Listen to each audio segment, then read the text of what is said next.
Հենց այս րոպեին, երբ դուք կարդում եք այս տողերը, երկիր մոլորակը ենթարկվում է անտեսանելի հարձակման։ Ոչ թե ֆանտաստիկ ֆիլմից, ոչ թե գիտական ֆանտաստիկայից։ Իրական, չափելի, գրանցված հարձակման։ 18 հունվարի 2026 թվականին, ժամը 21:09 Մոսկվայի ժամանակով, Արեգակի մակերույթից պոկվեց պլազմայի ամպ, որի չափերը գերազանցում են Երկրի տրամագիծը 40 անգամ։ 500,000 կիլոմետր։ Այս ամպը շարժվում է դեպի մեզ վայրկյանում 1000 կիլոմետր արագությամբ։ Եվ այն արդեն հասել է։ Դուք զգում եք գլխացավ։ Անբացատրելի հոգնածություն։ Ձեր սիրտը բաբախում է անհանգիստ ռիթմով։ Արյան ճնշումը թրջում է։ Դուք մտածում եք՝ սթրես է, անքուն գիշեր, եղանակի փոփոխություն։ Բայց իրականում դուք զգում եք Արեգակի հարձակումը։ Մագնիսական փոթորիկ 4 դասի։ 4-րդ մակարդակ հնգից։ Եվ սա միայն սկիզբն է։ Երբ Ռիչարդ Քերինգթոնը, անգլիացի աստղագետը, 1859 թվականի սեպտեմբերի առաջին օրը դիտեց Արեգակի մակերույթը իր Լոնդոնի աստղադիտարանից, նա տեսավ ինչ-որ բան, ինչը չպետք է տեսներ։ Երկու անհավատալի պայծառ լույսի բծեր հայտնվեցին Արեգակի վրա։ Դրանք այնքան ուժեղ էին, որ տեսանելի էին նույնիսկ հեռադիտակի միջոցով, առանց հատուկ ֆիլտրների։ Քերինգթոնը գիտեր, որ սա անհնար է։ Արեգակի մակերույթը չի կարող փոփոխվել այդքան արագ։ Բայց լույսի բծերը մնացին 17 րոպե։ Հետո անհետացան։ 48 ժամ անց ամբողջ Երկիր մոլորակը հայտնվեց անհավատալի երևույթի ականատես։ Հյուսիսային լույսերը տեսանելի էին Կարիբյան ծովում, Հավայան կղզիներում, Կոլումբիայում։ Մարդիկ արթնանում էին կեսգիշերին մտածում, որ արշալույսն է։ Հեռագրային համակարգերը, մարդկության ամենաժամանակակից տեխնոլոգիան այն ժամանակ, ձախողվեցին ամբողջ աշխարհում։ Օպերատորները ստանում էին էլեկտրական հարվածներ իրենց սարքավորումներից։ Հեռագրային թղթերը բռնկվում էին։ Մի օպերատորը Բոստոնում անջատեց իր սարքավորումը մարտկոցից, բայց հեռագրային ապարատը շարունակեց աշխատել 2 ժամ։ Մագնիսական դաշտի փոփոխությունները ստեղծում էին էլեկտրական հոսանք անմիջապես մետաղական լարերում։ Սա էր Քերինգթոնի իրադարձությունը։ Ամենամեծ գրանցված մագնիսական փոթորիկը մարդկության պատմության մեջ։ Եվ այն տեղի ունեցավ 166 տարի առաջ, երբ մեր քաղաքակրթությունը չուներ արբանյակներ, էլեկտրական ցանցեր, համակարգիչներ, ԿՊՍ համակարգեր։ Պատկերացրեք, ինչ կլիներ, եթե նման իրադարձություն տեղի ունենար այսօր։ Բայց մենք չենք պետք է պատկերացնենք, որովհետև դա արդեն տեղի է ունենում։ 18 հունվարի 2026 թվականին Արեգակի վրա տեղի ունեցավ C1.95 դասի պայթյուն։ Սա ամենաուժեղ դասակարգումն է։ Դասը։ Բայց թվերը չեն ասում ամբողջ պատմությունը։ Պատկերացրեք, որ Արեգակի մակերույթը հանկարծ պատռվում է։ Մագնիսական դաշտի գծերը, որոնք սովորաբար պահում են պլազման տեղում, հանկարծ վերակազմավորվում են։ Սա նման է ռետինե լարի կտրմանը, որը պահում էր հսկայական քանակությամբ էներգիա։ Երբ լարը կտրվում է, էներգիան ազատվում է ակնթարթորեն։ Արեգակի պայթյունների ժամանակ ազատվող էներգիան համարժեք է 1 միլիարդ ջրածնային ռումբերի պայթյանին։ 1 միլիարդ։ Ոչ թե 1000, ոչ թե միլիոն։ Միլիարդ։ Այս էներգիան ազատվում է մի քանի րոպեում։ Եվ ուղղվում է տարածություն բոլոր ուղղություններով։ Երբեմն ուղիղ դեպի Երկիր։ Բայց պայթյունը միայն սկիզբն է։ Իրական վտանգը գալիս է հետո։ Պլազմայի ամպը, որը կոչվում է կորոնալ զանգվածային արտանետում։ Պատկերացրեք, որ Արեգակի մակերույթից պոկվում է նյութի հսկայական պղպջակ։ Այս պղպջակը պարունակում է միլիարդավոր տոննա պլազմա։ Լիցքավորված մասնիկներ, որոնք շարժվում են անհավատալի արագությամբ։ 18 հունվարի պայթյունից հետո այս ամպը սկսեց իր ճանապարհորդությունը դեպի Երկիր։ 150 միլիոն կիլոմետր։ Սա հեռավորությունն է Արեգակից մինչ Երկիր։ Լույսը անցնում է այս հեռավորությունը 8 րոպեում։ Բայց պլազմայի ամպը ավելի դանդաղ է։ Վայրկյանում 1000 կիլոմետր։ Սա արագ է մարդկային չափանիշներով։ Բայց տիեզերական չափանիշներով սա դանդաղ է։ Այսինքն, մենք ունենք ժամանակ։ Ժամանակ նախապատրաստվելու։ Ժամանակ դիտելու։ Ժամանակ վախենալու։ Երբ պլազմայի ամպը հասնում է Երկրին, այն բախվում է մեր մագնիսական դաշտին։ Երկրի մագնիսական դաշտը մեր անտեսանելի վահանն է։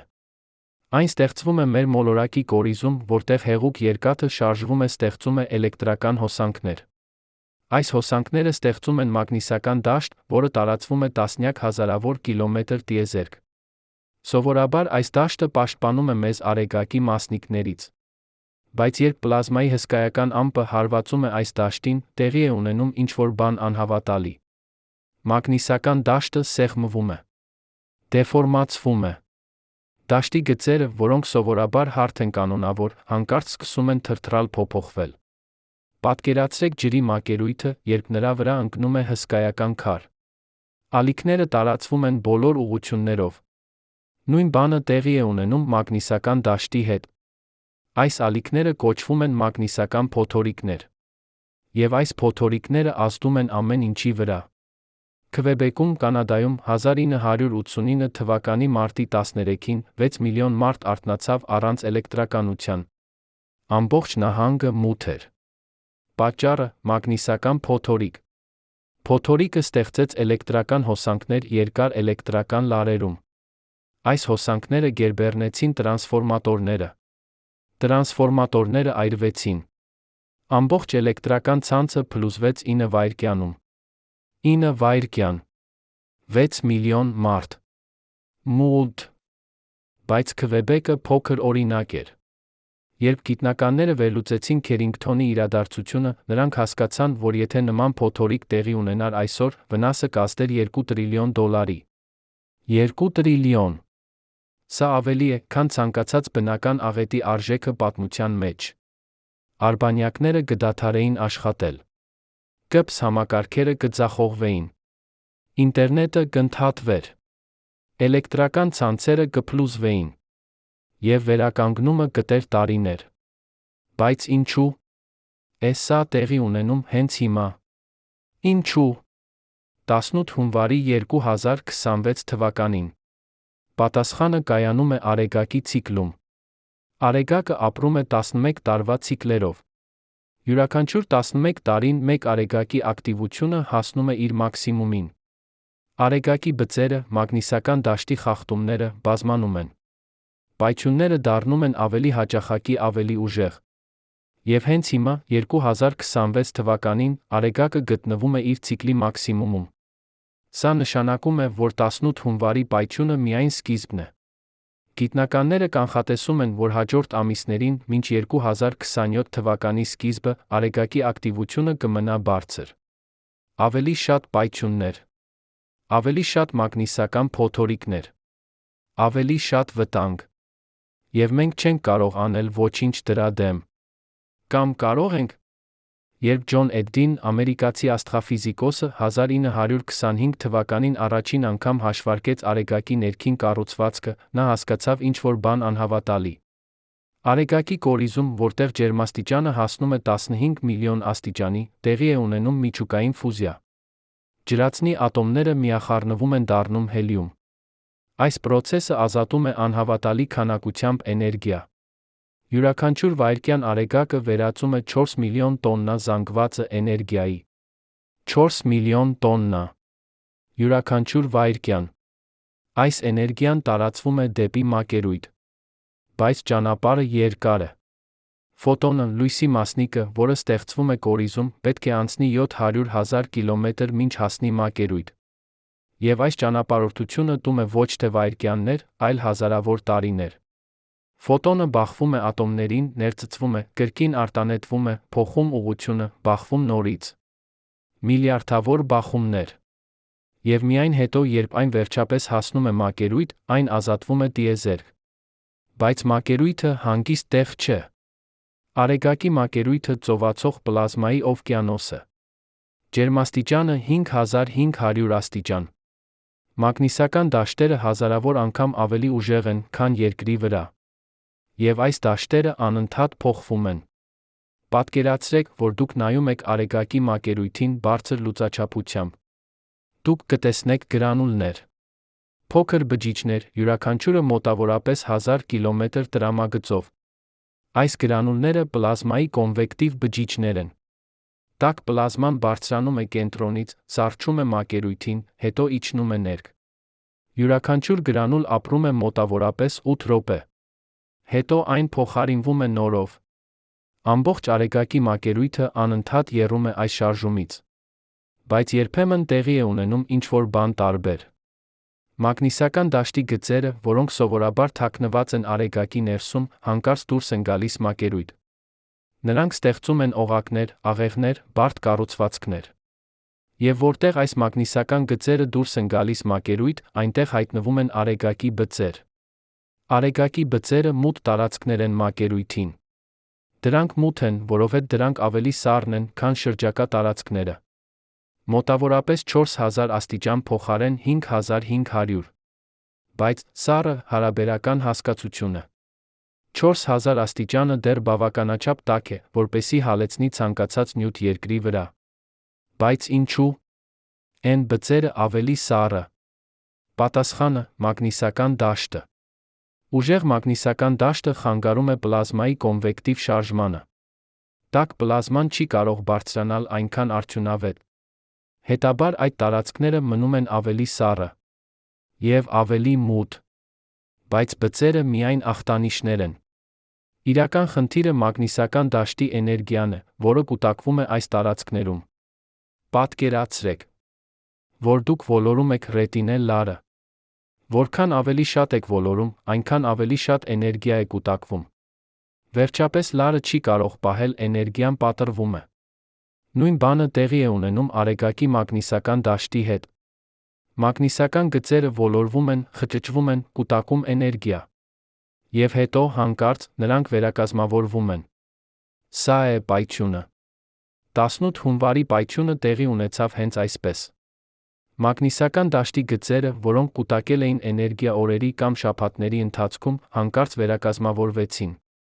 Էներգիան ազատվեց ակնթարթորեն։ Եվ այս էներգիան արագացրեց պլազմայի մասնիկները մինչ լույսի արագության 10%-ը։ 30,000 կմ/վ։ Այս մասնիկները սկսեցին իրենց ճանապարհորդությունը դեպի երկիր։ Բայց ոչ բոլոր մասնիկները հասնում են մեզ։ Արեգակից դեպի երկիր ճանապարհը լի է վտանգներով։ Միջմոլորակային տիեզերքը դատարկ չէ։ Այն լի է մագնիսական դաշտերով, պլազմայով, արեգակի քամով։ Արեգակի քամին անընդհատ հոսք է լիցքավորված մասնիկների, որոնք հոսում են արեգակից բոլոր ուղղություններով։ Այս քամին ստեղծում է իր սեփական մագնիսական դաշտը, որը փոխազդում է պլազմայի ամպի հետ։ Երբ պլազմայի ամպը շարժվում է դեպի երկիր, այն փոխազդում է արեգակի քամու հետ։ Ամպը դեֆորմացվում է, փոխումձը երբեմն բաժանվում է մասերի։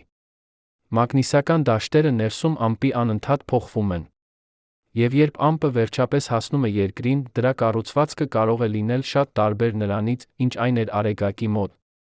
Բայց կա մեկ այլ գործոն, որը որոշում է, թե որքան ուժեղ կլինի մագնիսական փոթորիկը։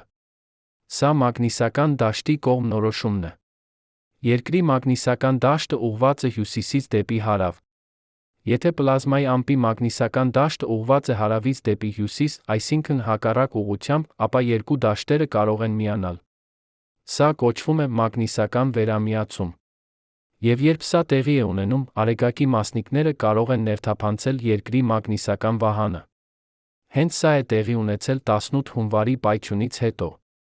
Պլազմայի ամպի մագնիսական դաշտը ուղղված էր հակառակ ուղղությամբ երկրի դաշտին։ Վերամիացումը տեղի ունեցավ։ Եվ մագնիսական փոթորիկը սկսվեց։ K4 դասի փոթորիկ։ 4-րդ մակարդակ հնգից։ Սա ուժեղ փոթորիկ է։ Ոչ այնքան ուժեղ, որքան Քերինգթոնի իրադարձությունը, որը կլիներ 5, բայց բավականաչափ ուժեղ, որպեսզի առաջացնի լուրջ խնդիրներ։ Արբանյակները առաջին են, որոնք տուժում են։ Երբ լիցքավորված մասնիկները հարվածում են արբանյակին, նրանք կարող են վնասել էլեկտրոնիկան։ Արբանյակների համակարգիչները կարող են վերագործարկվել կամ ձախողվել։ Արային վահանակները կարող են վնասվել։ Ամենավատ դեպքում արբանյակը կարող է ամբողջովին դադարել աշխատել։ GPS համակարգերը հիմնված են արբանյակների վրա։ Երբ արբանյակները տուժում են, GPS-ը սկսում է տալ սխալ տեղեկություններ։ Ձեր հեռախոսը կարող է ցույց տալ, որ դուք գտնվում եք մի քանի կիլոմետր հեռու ձեր իրական դիրքից։ Սա խնդիր է ոչ միայն նավիգացիայի համար։ Ժամանակակից ֆինանսական համակարգերը, էլեկտրական ցանցերը, հեռահաղորդակցության ցանցերը, բոլորը հիմնված են GPS-ի ճշգրիտ ժամանակի վրա։ Երբ GPS-ը ձախողվում է, այս համակարգերը կարող են նույնպես ձախողվել։ Բայց կա ավելի անմիջական վտանգ։ Էլեկտրական ցանցերը։ Երբ մագնիսական դաշտը փոխվում է, այն ստեղծում է էլեկտրական հոսանքներ երկար մետաղական կառուցվածքներում։ Սա կոչվում է երկրաբանական ինդուկցված հոսանքներ։ Էլեկտրական լարերը, որոնք տարածվում են հարյուրավոր կիլոմետրերով, գործում են որպես հսկայական անտենաներ։ Նրանք ներծծում են մագնիսական դաշտի փոփոխությունները, վերածում դրանք էլեկտրական հոսանքների։ Այս հոսանքները մտնում են էլեկտրական ցանց։ Նրանք հոսում են տրանսֆորմատորների միջով։ Եվ տրանսֆորմատորները նախագծված չեն աշխատելու այս տեսակի հոսանքների հետ։ Տրանսֆորմատորները սկսում են գերտաքանալ։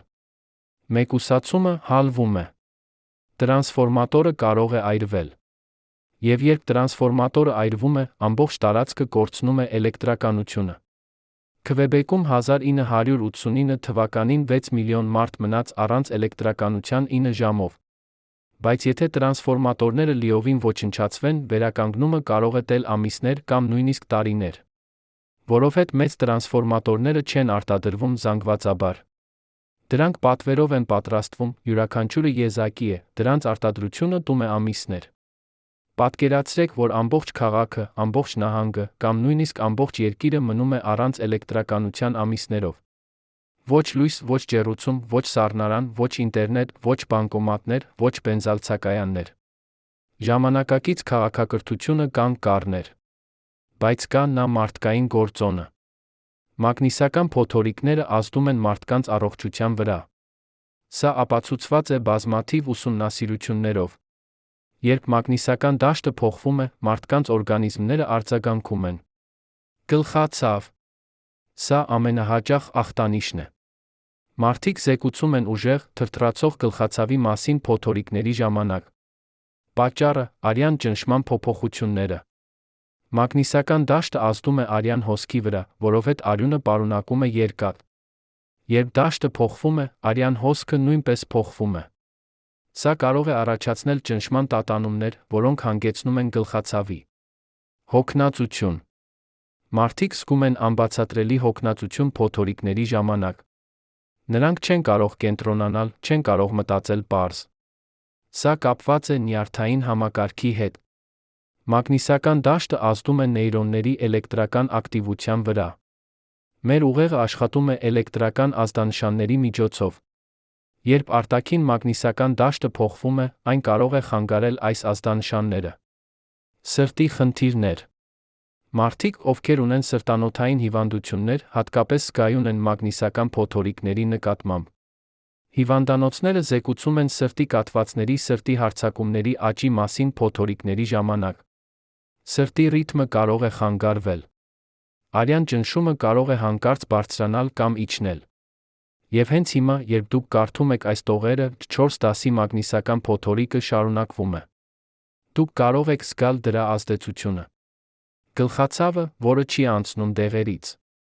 Հոգնածությունը, որը չի անցնում քնից։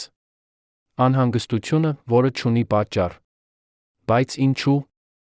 Մենք չգիտեինք այս մասին ավելի վաղ։ Ինչու՞։ Մենք չէինք նախապատրաստվել։ Պատասխանը՝ մենք գիտեինք։ Գիտնականները նախազգուշացրել են տասնամյակներ շարունակ։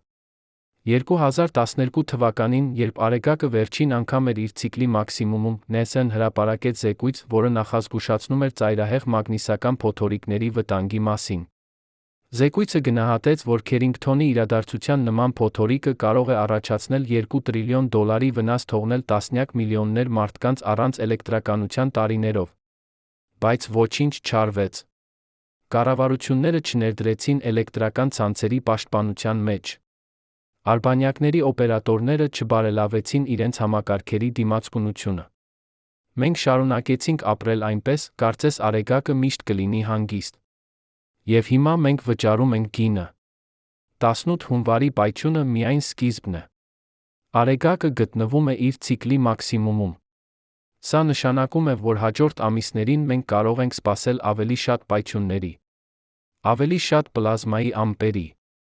ավելի շատ մագնիսական փոթորիկների։ Գիտնականները արդեն կանխատեսում են, որ փետրվարին մարտին կլինեն լրացուցիչ պայթյուններ։ Արեգակի բծերի քանակը շարունակում է աճել։ Մագնիսական դաշտերը դառնում են ավելի բարդ, ավելի անկայուն։ Յուրաքանչյուր նոր բծ պոտենցիալ պայթյուն է։ Եվ մենք չենք կարող կանխատեսել, թե երբ կլինի հաջորդ մեծ պայթյունը։ Մենք կարող ենք տեսնել բծերը։ Մենք կարող ենք չափել մագնիսական դաշտերը։ Բայց մենք չենք կարող ասել ճշգրիտ, թե երբ մագնիսական դաշտը կվերակազմավորվի կառաջացնի պայթյուն։ Սա նման է երկրաշարժերի կանխատեսմանը։ Մենք գիտենք, որ դրանք կլինեն, բայց մենք չգիտենք ճշգրիտ երբ։ Բայց կա մի բան, որ մենք կարող ենք անել։ Մենք կարող ենք դիտել։ Մենք կարող ենք նախապատրաստվել։ Մենք կարող ենք պաշտպանվել։ Երբ Ջորջ Էլերի Հեյլը, ամերիկացի աստղաֆիզիկոսը, 1938 թվականին առաջին անգամ առաջարկեց ստեղծել արեգակի դիտարկման համակարգ, շատերը համարեցին սա ֆանտաստիկա։ Ինչու՞։ Մենք պետք է դիտենք արեգակը անընդհատ։ Ինչու՞։ Մենք պետք է ծախսենք ռեսուրսներ ինչ-որ բանի վրա, որը կարող է երբեք չտեղի ունենալ։ Բայց Հեյլը հասկանում էր ինչ-որ բան, ինչը մյուսները չէին հասկանում։ Արեգակը մեր ամենամոտ աստղն է, բայց նա մեր ամենամեծ վտանգը։ Եվ եթե մենք չգիտենք, թե ինչ է տեղի ունենում արեգակի վրա, մենք չենք կարող պաշտպանվել։ Այսօր, 88 տարի անց, մենք ունենք ամբողջ արբանյակային ֆլոտ, որը դիտում է արեգակը 24 ժամ 7 օր շաբաթը։ Բայց նույնիսկ այս համակարգը չի կարող տալ մեզ բավականաչափ ժամանակ։ Սոհո արբանյակը, արեգակի հելիոսֆերայի դիտարկման օբսերվատորիան, գտնվում է տիեզերքում հատուկ կետում, որը կոչվում է Լագրանժի 1 կետ։ Սա կետը երկրի արեգակի միջ, որտեղ երկու մոլորակների ձգողական ուժերը հավասարակշռվում են։ Արբանյակը կարող է մնալ այնտեղ առանց վառելիքի, պարզապես հավասարակշռության մեջ։ Եվ այնտեղից այն ունի անխափան տեսանելիություն արեգակի վրա։ Երբ 18 հունվարի պայթյունը տեղի ունեցավ, Սոխոն գրանցեց այն ակնթարթորեն։ Ռենտգենյան ճառագայթումը հասավ երկրին 8 րոպեում։ Լույսի արագությամբ։ Բայց սա միայն առաջին նախազգուշացումն էր։ Իրական վտանգը, պլազմայի ամպը, դեռ ճանապարհին էր։ Սոխոն տեսավ, թե ինչպես պլազմայի հսկայական պղպջակը պոկվեց արեգակի մակերույթից։ Կորոնոգրաֆը, հատուկ գործիք, որը արհեստականորեն արգելափակում է արեգակի պայծառ լույսը, թույլ տվեց տեսնել կորոնան, արեգակի արտաքին մթնոլորտը։ Եվ այնտեղ, կորոնայում, պլազմայի ամպը սկսեց իր ճանապարհորդությունը։ 500,000 կիլոմետր տրամագծով։ Միլիարդավոր տոննա պլազմա։ Վայրկյանում 1000 կիլոմետր արագությամբ։ Գիտնականները անմիջապես սկսեցին հաշվարկները։ Ուղղությունը։ Արագությունը։ Մագնիսական դաշտի կողմնորոշումը։ Եվ նրանք հասկացան, ամպը ուղղված է ուղիղ դեպի երկիր։ Բախման ժամանակը 20 հունվարի կեսօր։ Մոտավորապես 48 ժամ հետո։ 48 ժամ։ Սա ամենը, ինչ մենք ունենք։ 48 ժամ նախապատրաստվելու համար անտեսանելի հարձակման, որը կարող է անջատել մեր արբանյակները, փլուզել մեր էլեկտրական ցանցերը, ազդել միլիոնավոր մարդկանց առողջության վրա։ Բայց ինչպես կարելի է նախապատրաստվել ինչ-որ բանի, որը չես կարող տեսնել, շոշափել կամ կանգնեցնել։ Երբ նախազգուշացումը ստացվեց, ամբողջ աշխարհում սկսվեց անտեսանելի պատերազմ։ Արբանյակների օպերատորները սկսեցին անջատել ոչ կարոր համակարգերը։ Պատկերացրեք, որ դուք գիտեք, որ գալիս է հսկայական փոթորիկ, դուք պետք է որոշեք, թե ինչ պահել, ինչը զոհել։ Արբանյակները չեն կարող պարզապես անջատվել։ Նրանք պետք է շարունակեն աշխատել։ Բայց նրանք կարող են անցնել անվտանգ ռեժիմի։ Արային վահանակները շրջվում են այնպես, որ նվազագույնի հասցնեն մակերեսը, որը բախվում է մասնիկներին։ Զգայուն էլեկտրոնիկան անջատվում է։ Տվյալները պահպանվում են։ Միջազգային տիեզերական կայանում, որտեղ 6 տիեզերագնաց ապրում են 250 կիլոմետր բարձրության վրա երկրից, ստացվեց հատուկ հրահանգ։ Տիեզերագնացները պետք է մնան կայանի ներսում, ամենապաշտպանված մոդուլներում։ Նրանք չեն կարող դուրս գալ բաց տիեզերք։ Որովհետև այնտեղ, առանց երկրի մթնոլորտի պաշտպանության, ճառագայթման մակարդակը կբարձրանա հարյուրավոր անգամ։ Մի քանի ժամ բաց տիեզերքում փոթորիկի ժամանակ կարող է տալ ճառագայթման դոզա, որը համարժեք է մի քանի տարվա բնականոն ճառագայթմանը։ Բայց տիեզերագնացները գոնե գիտեն, թե ինչ է գալիս։ Նրանք կարող են նախապատրաստվել։ Ինչ վերաբերում է մնացած մեզ, երկրի վրա, մենք շարունակում ենք մեր սովորական կյանքը, չգիտակցելով, որ անտեսանելի փոթորիկը արդեն մոտենում է։ Էլեկտրական ընկերությունները ստանում են նախազգուշացումները։ Նրանք սկսում են հավասարակշռել բեռը ցանցում։ Պատկերացրեք, որ ամբողջ էլեկտրական ցանցը հսկայական, բարդ մեխանիզմ է, որտեղ էլեկտրականությունը պետք է հոսի ճշգրիտ ճիշտ քանակությամբ ճիշտ տեղերում։ Երբ մագնիսական փոթորիկը սկսվում է, լրացուցիչ հոսանքները սկսում են հոսել լարերով։ Այս հոսանքները կարող են գերբեռնել համակարգը։ Հետաբար օպերատորները պետք է նախապես նվազեցնեն բեռը։ Անջատեն ոչ կարոր սպառողներին։ Պահեստային ուժ պահեն պատրաստ։ Բայց նույնիսկ այս միջոցները չեն երաշխավորում անվտանգություն։ Որովհետև մենք չենք կարող ճշգրիտ կանխատեսել, թե որքան ուժեղ կլինի փոթորիկը։ Մենք տեսնում ենք պլազմայի ամպը, որը մոտենում է։ Բայց մենք չգիտենք դրա ներքին կառուցվածքը։ Մենք չգիտենք, թե ինչպես կլինի կողմնորոշված դրա մագնիսական դաշտը, երբ այն հասնի երկրին։ Եվ սա կարևոր է։ Որովհետև եթե մագնիսական դաշտը կողմնորոշված է սխալ ուղղությամբ, փոթորիկը կարող է լինել թույլ։ Բայց եթե այն կողմնորոշված է ճիշտ ուղղությամբ, փոթորիկը կարող է լինել աղետալի։ Եվ մենք կիմանանք միայն վերջին րոպեին։ Այս արբանյակը, առաջադեմ կոմպոզիցիայի հետազոտողը, գտնվում է Ω1 կետում, երկրից 1.500.000 կիլոմետր հեռավորության վրա։ Սա մեր վերջին պաշտպանության գիծն է։ Երբ պլազմայի ամպը անցնում է S-ի կողքով, արբանյակը չափում է դրա մագնիսական դաշտը, արագությունը, խտությունը և ուղարկում է տվյալները երկիր։ Բայց լույսը, նույնիսկ ռադիոալիքները, ճանապարհորդում են վայրկյանում 300.000 կիլոմետր։ 1.500.000 կիլոմետրը նշանակում է մոտավորապես 5 վայրկյան։ Հետո տվյալները պետք է վերլուծվեն։ Կանխատեսումները պետք է թարմացվեն։ Նախազգուշացումները պետք է ուղարկվեն։ Ընդհանուր առմամբ մենք ունենք 15-ից 30 րոպե նախազգուշացում։ 30 րոպե։ Սա ամենը։ 30 րոպե մինչ պլազմայի ամպը հարվածի երկրի մագնիսական դաշտին սկսի փոթորիկը։ Ինչ կարելի է անել 30 րոպեում։ Արբանյակների օպերատորները կարող են անջատել վերջին համակարգերը։ Էլեկտրական ընկերությունները կարող են անջատել ամենազգայուն տրանսֆորմատորները։ Օդանավակայանները կարող են հետաձգել թռիչքները, որոնք պետք է անցնեին բեռային շրջաններով, որտեղ ճառագայթման մակարդակը կլինի ամենաբարձրը։ Բայց սովորական մարդիկ, մենք, չենք կարող անել ոչինչ։ Մենք նույնիսկ չենք իմանա, որ ինչ-որ բան տեղի է ունենում։ Մինչ փոթորիկը սկսվի։ 20 հունվարի, կեսօր։ Պլազմայի ամպը հասավ երկրին։ Այս արբանյակը գրանցեց դրա ժամանումը։ Մագնիսական դաշտը, հարավից դեպի հյուսիս։ Հակառակ ուղղությամբ երկրի դաշտին։ Սա վատ նորություն էր։ Շատ վատ նորություն։ Վերամիացումը սկսվեց անմիջապես։ Երկրի մագնիսական դաշտի գծերը, որոնք սովորաբար փակ են, հանկարծ բացվեցին։ Արեգակի մասնիկները սկսեցին հոսել ներս։ Նրանք հետեցին մագնիսական գծերին դեպի բեռները։ Եվ այնտեղ, բեռային շրջաններում, նրանք բախվեցին մթնոլորտին։ Երբ լիցքավորված մասնիկը բախվում է մթնոլորտի ատոմին, այն փոխանցում է իր էներգիան։ Ատոմը գրգռվում է։ Էլեկտրոնները ցատկում են բարձր էներգիայի մակարդակների։ Հետո նրանք վերադառնում են իրենց սովորական մակարդակներին։ Եվ երբ նրանք վերադառնում են, նրանք արտանետում են լույս։ Սա է հյուսիսային լույսերը։ Աուրորա բորեալիսը։ Բայց 18 հունվարի փոթորիկի ժամանակ հյուսիսային լույսերը տեսանելի էին ոչ միայն բեռային շրջաններում։ Նրանք տեսանելի էին Սկանդինավիայում,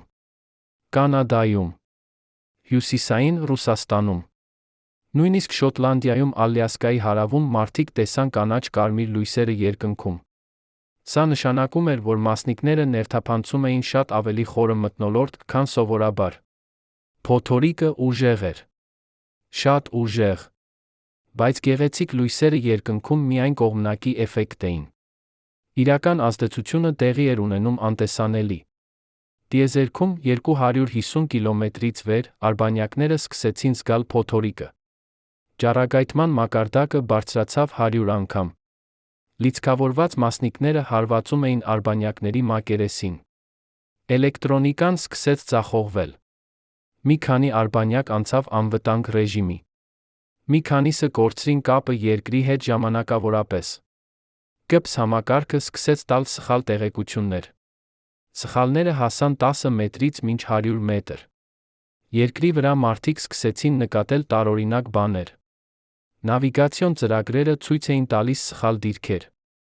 Ժամանակը հեռախոսներում սկսեց թռչել։ Ինտերնետի կապը դարձավ անկայուն։ Բայց շատերը չկապեցին այս խնդիրները մագնիսական փոթորիկի հետ։ Նրանք մտածեցին, որ սա տեխնիկական խափանումներ են։ Սովորական խափանումներ։ Բայց էլեկտրական ընկերությունների օպերատորները գիտեին ճշմարտությունը։ Նրանք տեսնում էին, թե ինչպես երկրաբանական ինդուկցված հոսանքները սկսեցին հոսել ցանցում։ Լարերը, որոնք տարածվում են հարյուրավոր կիլոմետրերով, վերածվեցին հսկայական անտենաների։ Մագնիսական դաշտի փոփոխությունները ստեղծեցին էլեկտրական հոսանքներ այս լարերում։ Եվ այս հոսանքները սկսեցին հոսել տրանսֆորմատորների միջով։ Շվեդիայում մի տրանսֆորմատոր գերտաքացավ ավտոմատ անջատվեց։ 5000 տուն մնաց առանց էլեկտրականության 3 ժամով։ Կանադայում, Օնտարիոյում էլեկտրական ընկերությունը պետք է ձեռքով անջատեր մի քանի տրանսֆորմատոր, որպեսզի կանխեր դրանց վնասը։ 20,000 մարդ մնաց առանց էլեկտրականության։ Բայց սա ոչինչ չէր համեմատած Քվեբեկի հետ 1989 թվականին։ Այս անգամ համակարգերը աշխատեցին։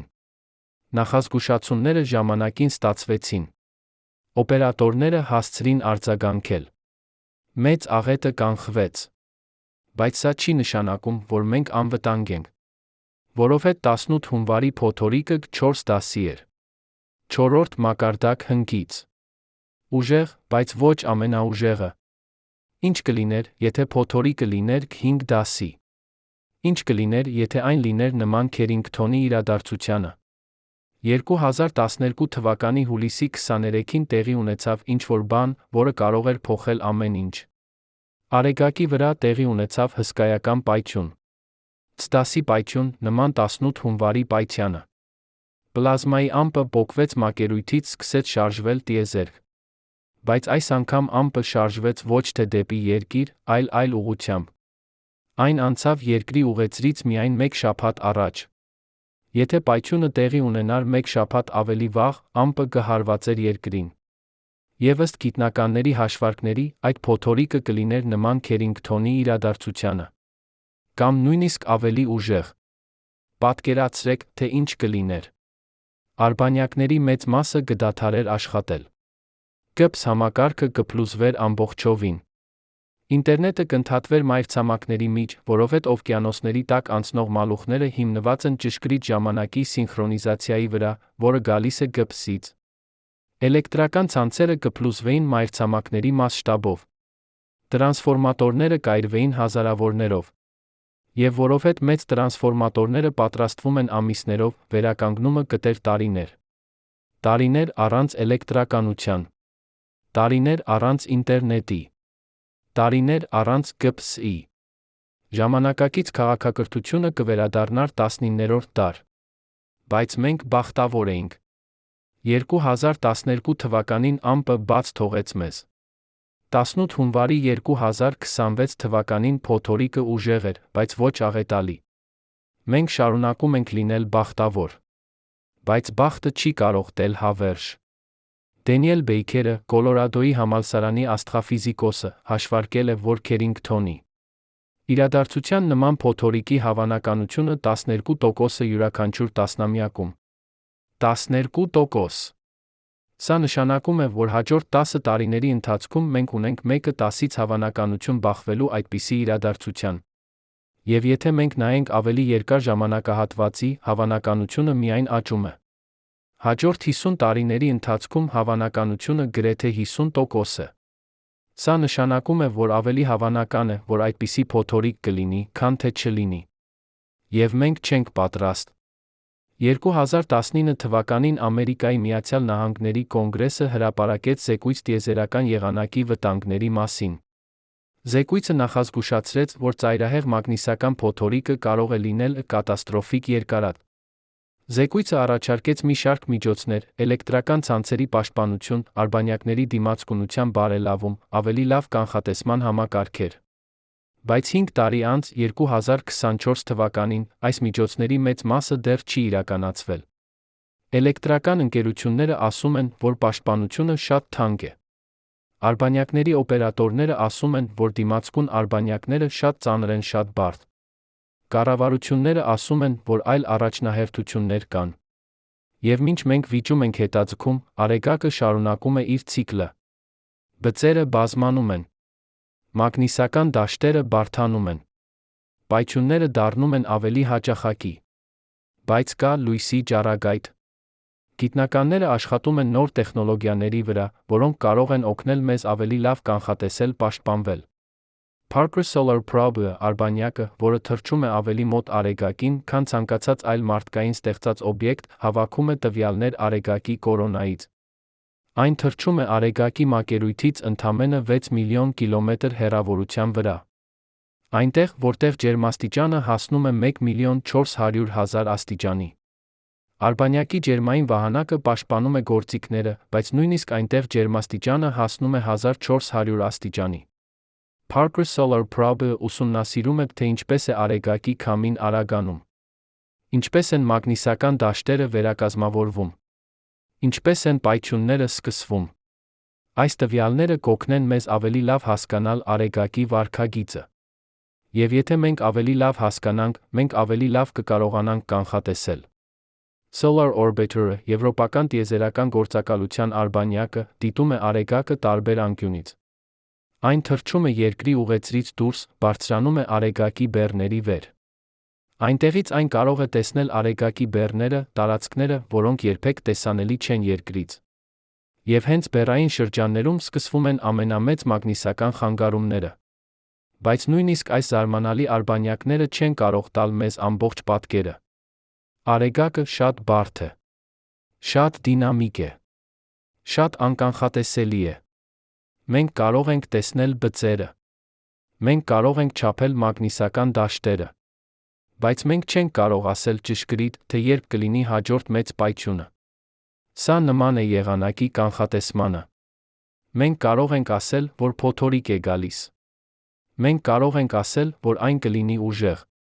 Բայց մենք չենք կարող ասել ճշգրիտ, թե որ փողոցում կընկնի կայծակը։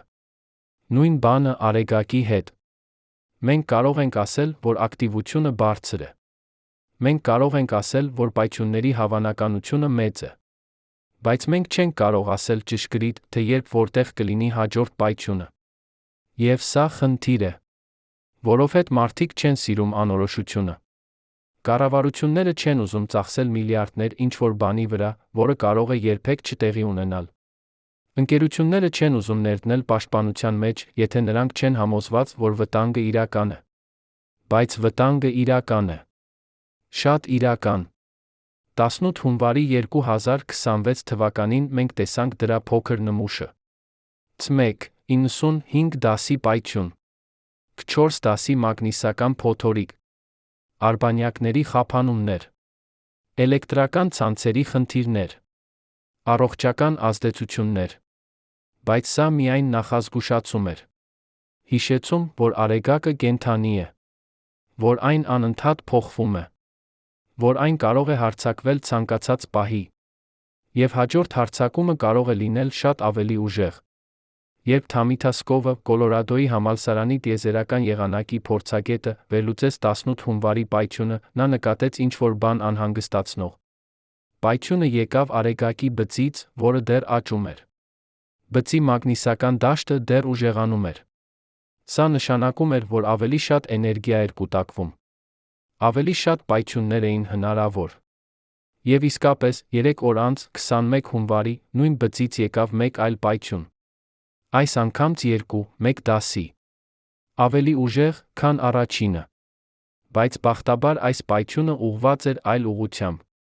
Պլազմայի ամպը չհասավ Երկրին։ Բայց ինչ կլիներ, եթե այն հասներ։ Ինչ կլիներ, եթե երկու ուժեղ փոթորիկներ հարվածեին երկրին 3 օրվա ընթացքում։ Առաջին փոթորիկը կթուլացներ մեր պաշտպանությունը։ Երկրորդը կհարվածեր արդեն թուլացած համակարգին։ Վնասը կլիներ շատ ավելի մեծ։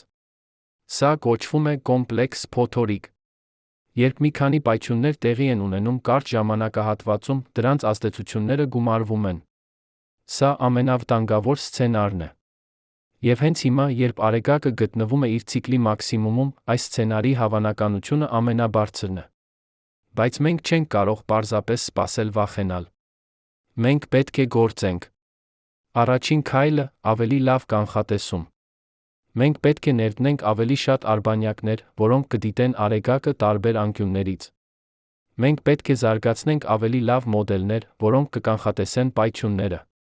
Մենք պետք է ստեղծենք ավելի արագ նախազգուշացման համակարգեր։ Երկրորդ քայլը՝ պաշտպանություն։ Մենք պետք է պաշտպանենք մեր էլեկտրական ցանցերը։ Տեղադրենք հատուկ սարքավորումներ, որոնք կարող են արգելափակել երկրաբանական ինդուկցված հոսանքները։ Ստեղծենք պահեստային տրանսֆորմատորներ, որոնք կարող են արագ փոխարինել վնասվածները։ Զարգացնենք ավելի դիմացկուն արբանյակներ։ Երրորդ քայլը՝ պատրաստվածություն։ Մենք պետք է ունենանք պլաններ, թե ինչ անել, երբ փոթորիկը սկսվի։ Ինչպես պահպանել կարևոր ենթակառուցվածքները։ Ինչպես վերականգնել համակարգերը։ Ինչպես տեղեկացնել հասարակությանը։ Բայց ամենակարևոր քայլը՝ գիտակցումը։ Մարդիկը պետք է իմանան, որ վտանգը իրական է։ Որ Արեգակը կարող է հարձակվել։ Որ մենք պետք է պատրաստ լինենք։ 18 հունվարի 2026 թվականի պայթյունը հիշեցում էր։ Նախազգուշացում։ Հնարավորություն արթնանալու գործելու։ Բայց արդյոք մենք կկարողանանք օգտագործել այս հնարավորությունը։ Արդյոք մենք կներդնենք անհրաժեշտ միջոցները։ Արդյոք մենք կպատրաստվենք հաջորդ, ավելի մեծ հարձակմանը։ Թե մենք կշարունակենք ապրել այնպես, կարծես Արեգակը միշտ կլինի հանգիստ։ Կարծես վտանգը չկա։ Կարծես մենք անմահ ենք անդառնալի։ Պատասխանը կորոշվի հաջորդ ամիսներին, տարիներին։ Երբ Արեգակը շարունակի իր ցիկլը։ Երբ հաջորդ պայթյունները կգան։ Երբ հաջորդ փոթորիկները կհարվածեն մեր մոլորակին։ Եվ մենք կտեսնենք, արդյոք մենք սովորել ենք դասը։ Արդյոք մենք պատրաստ ենք։ Արդյոք մենք կարող ենք պաշտպանել մեր քաղաքակրթությունը անտեսանելի հարձակումից, որը գալիս է տիեզերքից։ Անտեսանելի, բայց իրական։ Անտեսանելի, բայց չափելի։ Անտեսանելի, բայց մահացու։ Արեգակի հարձակումը շարունակվում է։ Եվ մենք գտնվում ենք դրա ճանապարհին։ Երբ Ջոն Կապենմանը, հոլանդացի բիոֆիզիկոսը 2003 թվականին առաջին անգամ հրապարակեց իր ուսումնասիրությունը մարդու սրտի ռիթմի մագնիսական փոթորիկների կապի մասին, բժշկական հանրությունը արձագանքեց սառնությամբ։ Ինչպես կարող է տիեզերքում տեղի ունեցող ինչ-որ բան ազդել մարդու սրտի վրա։ Սա հնչում էր որպես պստոգիտություն։ Բայց Կապենմանը ուներ տվյալներ։ 10 տարվա տվյալներ։ 10,000 պացիենտ։ Եվ կորելացիան անհերքելի էր։ Երբ մագնիսական փոթորիկը սկսվում է, հիվանդանոցների արտակարգ բաժինները տեսնում են սրտանոթային խնդիրների 30%-անոց աճ։ 30%։ Սա ոչ թե պատահականություն է։ Սա ոչ թե վիճակագրական աղմուկ է։ Սա իրական, չափելի, կրկնվող երևույթ է։ Բայց ինչու՞։ Ինչպես է մագնիսական դաշտը, որը անտեսանելի է անշոշափելի, կարող ազդել մարդու սրտի վրա։ Պատասխանը գտնվում է մեր կենսաբանության ամենախորը։ Մեր բջիջների ներսում։ Մարդու սիրտը ավելին է, քան պարզապես պոմպ։ Այն էլեկտրական օրգան է։ Յուրաքանչյուր սրտի բաբախում սկսվում է էլեկտրական իմպուլսով։ Սինուսային հանգույցը, փոքր տարածք աջ ականջիկում, ստեղծում է էլեկտրական ազդանշան։ Այս ազդանշանը տարածվում է սրտի մկանների միջով։ Մկանները գծկվում են։ Սիրտը բաբախում է։ Այս էլեկտրական ազդանշանը շատ թույլ է։ Մոտավորապես 1 միլիվոլտ։ Բայց այն բավականաչափ ուժեղ է, որպեսզի չափվի էլեկտրակարդիոգրամով։ Եվ այն բավականաչափ զգայուն է, որպեսզի ազդվի արտաքին էլեկտրամագնիսական դաշտերից։ Երբ մագնիսական փոթորիկը սկսվում է, երկրի մագնիսական դաշտը փոխվում է։ Այս փոփոխությունները ստեղծում են էլեկտրական հոսանքներ երկար հաղորդիչներում։ Բայց մեր մարմինը նույնպես հաղորդիչ է։ Մեր արյունը պարունակում է երկաթ։ Մեր նյարդերը հաղորդում են էլեկտրական ազդանշաններ։ Մեր սիրտը ստեղծում է էլեկտրական դաշտ։ Երբ արտաքին մագնիսական դաշտը փոխվում է, այն փոխազդում է մեր մարմնի էլեկտրական համակարգերի հետ։ Սինուսային հանգույցը, որը սովորաբար աշխատում է կայուն ռիթմով, սկսում է տատանվել։ Սրտի ռիթմը դառնում է անկանոն։ Արյան ճնշումը փոխվում է։ Բայց սա միայն սկիզբն է։ Մագնիսական փոթորիկները ազդում են նաև մեր արյան վրա։ Արյունը հեղուկ է, որը պարունակում է միլիարդավոր բջիջներ։ Կարմիր արյունային բջիջները, որոնք տեղափոխում են թթվածին, պարունակում են հեմոգլոբին։ Հեմոգլոբինը պարունակում է երկաթ։ Եվ երկաթը մագնիսական է։ Երբ մագնիսական դաշտը փոխվում է, կարմիր արյունային բջիջները արձագանքում են։ Նրանց կողմնորոշումը փոխվում է։ Նրանց շարժումը փոխվում է։ Արյան մածուցիկությունը փոխվում է։ Սա ազդում է արյան հոսքի վրա։ Սա ազդում է թթվածնի մատակարարման վրա։ Սա ազդում է յուրաքանչյուր օրգանի վրա մեր մարմնում։ Ուղեղը, որը սպառում է մարմնի թթվածնի 20%-ը, հատկապես զգայուն է այս փոփոխությունների նկատմամբ։ Երբ թթվածնի մատակարարումը նվազում է, նույնիսկ փոքր ինչ, ուղեղի բջիջները սկսում են տուժել։ Մենք զգում ենք գլխացավ, հոգնածություն, կենտրոնացման դժվարություն։ Բայց կա ավելի խորը մակարդակ՝ մոլեկուլային մակարդակ։ 2011 թվականին ճապոնացի գիտնականները հայտնագործեցին, որ մագնիսական դաշտերը ազդում են ազատ ռադիկալների վրա մեր բջիջներում։ Ազատ ռադիկալները մոլեկուլներ են, որոնք ունեն չզույգված էլեկտրոն։ Սա դարձնում է դրանք շատ ռեակտիվ։ Նրանք կարող են վնասել ԴՆԷ-ն, սպիտակուցները, բջջային թաղանթները։ Սովորաբար մեր մարմինը վերահսկում է ազատ ռադիկալները հատուկ ֆերմենտների միջոցով։ Բայց երբ մագնիսական դաշտը փոխվում է, ազատ ռադիկալների քիմիան փոխվում է։ Նրանք դառնում են ավելի կայուն։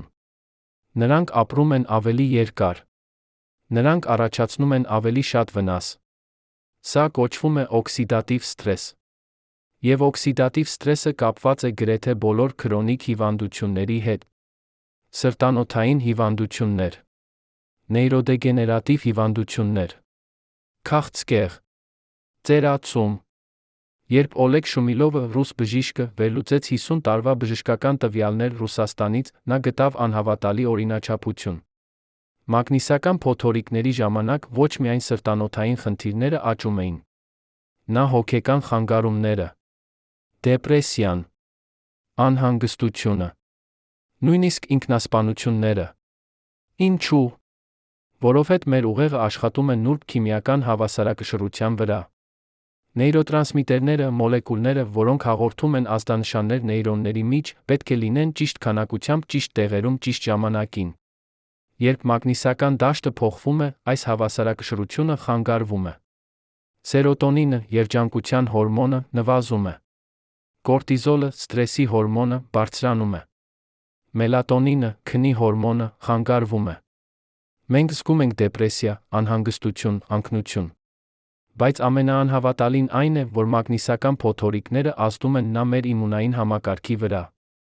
2019 թվականին գերմանացի իմունոլոգները հայտնագործեցին, որ սպիտակ արյունային բջիջները, մեր մարմնի պաշտպանները, արձագանքում են մագնիսական դաշտերին։ Երբ դաշտը փոխվում է, սպիտակ բջիջների ակտիվությունը փոխվում է։ Նրանք դառնում են ավելի քիչ արդյունավետ վիրուսների, բակտերիաների դեմ պայքարում։ Սա բացատրում է, թե ինչու մագնիսական փոթորիկների ժամանակ մարդիկ ավելի հաճախ են հիվանդանում։ Ինֆլուենզայի համաճարակները հաճախ համընկնում են արեգակի ակտիվության բարձր ժամանակաշրջանների հետ։ Սա ոչ թե պատահականություն է։ Սա կապ է։ Բայց եթե մագնիսական փոթորիկները այդքան վնասակար են, ինչու՞։ Մենք դեռ ապրում ենք։ Ինչու՞։ Մարդկությունը չի մեռել հազարավոր տարիների ընթացքում, երբ արեգակը անընդհատ ստեղծել է փոթորիկներ։ Պատասխանը՝ մենք հարմարվել ենք։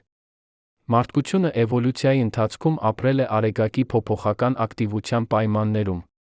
Մեր մարմինները զարգացրել են մեխանիզմներ, որոնք օգնում են մեզ դիմակայել մագնիսական փոթորիկներին։ Մեր իմունային համակարգը, մեր հակաօքսիդանտային պաշտպանությունը, մեր նյարդային համակարգի ճկունությունը։ Բայց խնդիրն այն է, որ այս մեխանիզմները զարգացել են միլիոնավոր տարիների ընթացքում, երբ մարդիկ ապրում էին բնության մեջ։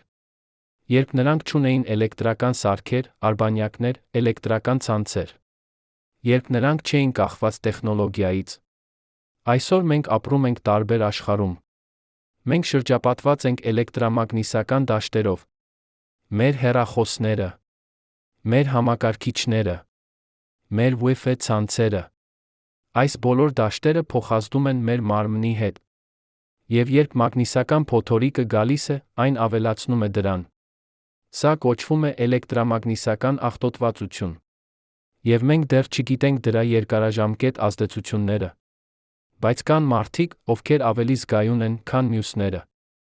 Մարդիկ, ովքեր ունեն սրտանոթային հիվանդություններ։ Մարդիկ, ովքեր ունեն նեյրոլոգիական խնդիրներ։ Մարդիկ, ովքեր ունեն թուլացած իմունային համակարգ։ Նրանց համար մագնիսական փոթորիկը կարող է լինել կյանքի մահվան հարց։ 2016 թվականին լիտվացի գիտնականները ուսումնասիրեցին ինքնասպանությունների հաճախականությունը 10 տարվա ընթացքում։ Նրանք գտան, որ մագնիսական փոթորիկների ժամանակ ինքնասպանությունների թիվը բարձրանում էր 40%-ով։ 40%։ Սա ահավոր թիվ է։ Բայց ինչու՞։ Մարդիկ ավելի հակված են ինքնասպանության փոթորիկների ժամանակ։ Պատասխանը կապված է մեր ուղեղի քիմիայի հետ։ Երբ սերոտոնինը նվազում է, կորտիզոլը բարձրանում է, մարդիկ զգում են անհուսություն, անօգնություն, դեպրեսիա։ Եվ եթե նրանք արդեն ունեն հոգեկան խնդիրներ, փոթորիկը կարող է լինել այն վերջին մղումը, որը հրում է նրանց անդունդ։ Սա ահավոր է։ Բայց սա իրականություն է։ Եվ մենք պետք է խոսենք դրա մասին։ Երբ 18 հունվարի փոթորիկը սկսվեց, հիվանդանոցները ամբողջ աշխարհում տեսան սովորական օրինաչափությունը։ Սրտի կաթվածների աճ, սրտի հարձակումների աճ, ինսուլտների աճ։ Բժիշկները, ովքեր չգիտեին մագնիսական փոթորիկի մասին, զարմանում էին։ Ինչու՞։ Այսօր այդքան շատ պացիենտներ։ Ինչու՞։ Այսօր այդքան շատ արտակարգ դեպքեր։ Բայց բժիշկները, ովքեր հետում էին տիեզերական եղանակին, գիտեին պատասխանը։ Նրանք պատրաստ էին։ Նրանք ուներ լրացուցիչ անձնակազմ, լրացուցիչ սարքավորումներ, լրացուցիչ դեղամիջոցներ։ Բայց շատ հիվանդանոցներ չգիտեին։ Շատ բժիշկներ չգիտեին։ Եվ շատ պացիենտներ տուժեցին ավելի շատ, քան պետք է։ Սա խնդիր է։ Մեծ խնդիր։ Որովհետև մագնիսական փոթորիկները կանխատեսելի են։ Մենք գիտենք, երբ դրանք գալիս են։ Մենք ունենք 48 ժամ նախազգուշացում։ Բայց այս տեղեկատվությունը չի հասնում նրանց, ովքեր ամենաշատն են կարիք ունենում դրա։ Պատկերացրեք, եթե յուրաքանչյուր հիվանդանոց ստանար նախազգուշացում։ Մագնիսական փոթորիկ է գալիս։ Պատրաստվեք սրտանոթային արտակարգ դեպքերի աճին։ Բժիշկները կարող էին պատրաստվել։ Նրանք կարող էին կանչել լրացուցիչ անձնակազմ։ Նրանք կարող էին պահեստավորել դեղամիջոցներ։ Կյանքեր կարող էին փրկվել։ Բայց սա չի տեղի ունենում։ Որովհետև բժշկական համակարգը տիեզերական եղանակի համակարգը չեն խոսում միմյանց հետ։ Նրանք գործում են առանձին աշխարհներում։ Սա պետք է փոխվի։ 2020 թվականին Համաշխարհային առողջապահության կազմակերպությունը հրապարակեց զեկույց տիեզերական եղանակի հանրային առողջության կապի մասին։ Զեկույցը առաջարկեց ստեղծել համաշխարհային նախազգուշացման համակարգ, որը կտեղեկացներ հիվանդանոցները բժիշկներին մագնիսական փոթորիկների մասին։ Բայց 6 տարի անց այս համակարգը դեռ չի ստեղծվել։ Ինչու՞։ Որովհետև սա պահանջում է համագործակցություն տարբեր ոլորտների միջ։ Աստղաֆիզիկոսները պետք է խոսեն բժիշկների հետ։ Տիեզերական գործակալությունները պետք է խոսեն առողջապահության նախարարությունների հետ։ Գիտնականները պետք է խոսեն քաղաքականության մշակողների հետ։ Եվ սա դժվար է։ Շատ դժվար։ Որովհետև յուրաքանչյուր ոլորտ ունի իր սեփական լեզուն, իր սեփական առաջնահերթությունները, իր սեփական մտածելակերպը։ Բայց մենք պետք է գտնենք ճանապարհ, որովհետև վտանգը շատ մեծ է։ 18 հունվարի փոթորիկը 4 դասի էր։ Բայց ինչ կլիներ, եթե այն լիներ 5։ Ինչ կլիներ, եթե այն լիներ նման Քերինգթոնի իրադարձությանը։ 2012 թվականին NASA-ն հրապարակեց ուսումնասիրություն, որը մոդելավորեց Քերինգթոնի իրադարձության ազդեցությունը ժամանակակից հասարակության վրա։ Արդյունքները սարսափելի էին։ Առաջին 24 ժամում արբանյակների 50%-ը կդադարեր աշխատել։ ԿՊՍ համակարգը կփլուզվեր ամբողջովին։ Ինտերնետը կընդհատվեր մայրցամաքների միջ։ Հեռախոսակապը կդադարեր աշխատել մեծ տարածքներում։ Առաջին շաբաթում էլեկտրական ցանցերը կփլուզվեին մայրցամաքների մասշտաբով։ Տրանսֆորմատորները կայրվեին հազարավորներով։ Միլիարդավոր մարդիկ կմնային առանց էլեկտրականության։ Առաջին ամսում սննդի մատակարարումը կխանգարվեր։ Սառնարանները չէին աշխատի։ Սնունդը կփչանար։ Սուպերմարկետները կդատարկվեին։ Մարդիկ կսկսեին խուճապել։ Առաջին տարում առողջապահական համակարգը կփլուզվեր։ Հիվանդանոցները չէին կարող աշխատել առանց էլեկտրականության։ Դեղամիջոցները, որոնք պահանջում են սառնարան, կփչանային։ Քրոնիկ հիվանդները, ովքեր կախված են էլեկտրական սարքերից, կսկսեին մեռնել։ Ընդհանուր մահերի թիվը կարող էր հասնել տասնյակ միլիոնների։ Տասնյակ միլիոնների։ Ոչ թե պայթյունից անմիջապես, այլ հետանքներից, անօրենությունից, սովից, հիվանդություններից, քաոսից։ Սա ոչ թե գիտական ֆանտաստիկա է։ Սա գիտական կանխատեսում է։ Հիմնված իրական տվյալների վրա։ Հիմնված մաթեմատիկական մոդելների վրա։ Հիմնված պատմական նախադեպերի վրա։ Եվ հավանականությունը, որ այդպիսի իրադարձություն կտեղի ունենա հաջորդ 50 տարիների ընթացքում, գրեթե 50%։ 50%։ Թող սա ներծծվի։ 50% հավանականություն, որ մեր քաղաքակրթությունը կարող է փլուզվել հաջորդ կեսդարում։ Բայց կա լույս։ Կա հույս։ Կա ելք։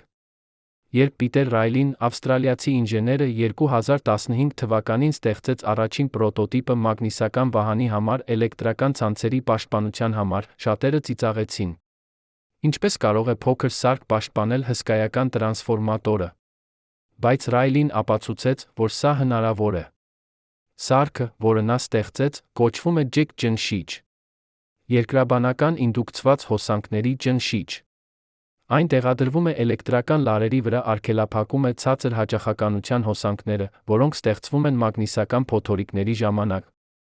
բայց թույլ է տալիս անցնել սովորական էլեկտրական հոսանքը։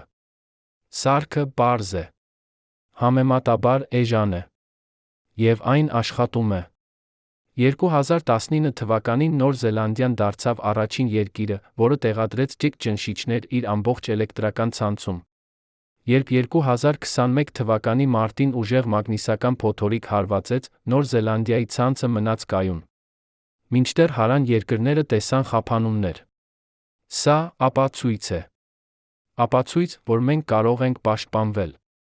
Ապացույց, որ տեխնոլոգիան գոյություն ունի։ Ապացույց, որ մենք պարզապես պետք է ներդնենք այն։ Բայց ինչու՞։ Մյուս երկրները չեն անում նույնը։ Ինչու՞։ Ամերիկան, Եվրոպան, Ասիան դեռ չեն պաշտպանել իրենց ցանցերը։ Պատասխանը միշտ նույնն է։ Գումար, ժամանակ, առաջնահերթություններ։ Էլեկտրական ընկերությունները ասում են, որ ջեք ճնշիչների տեղադրումը կարժենա միլիարդներ։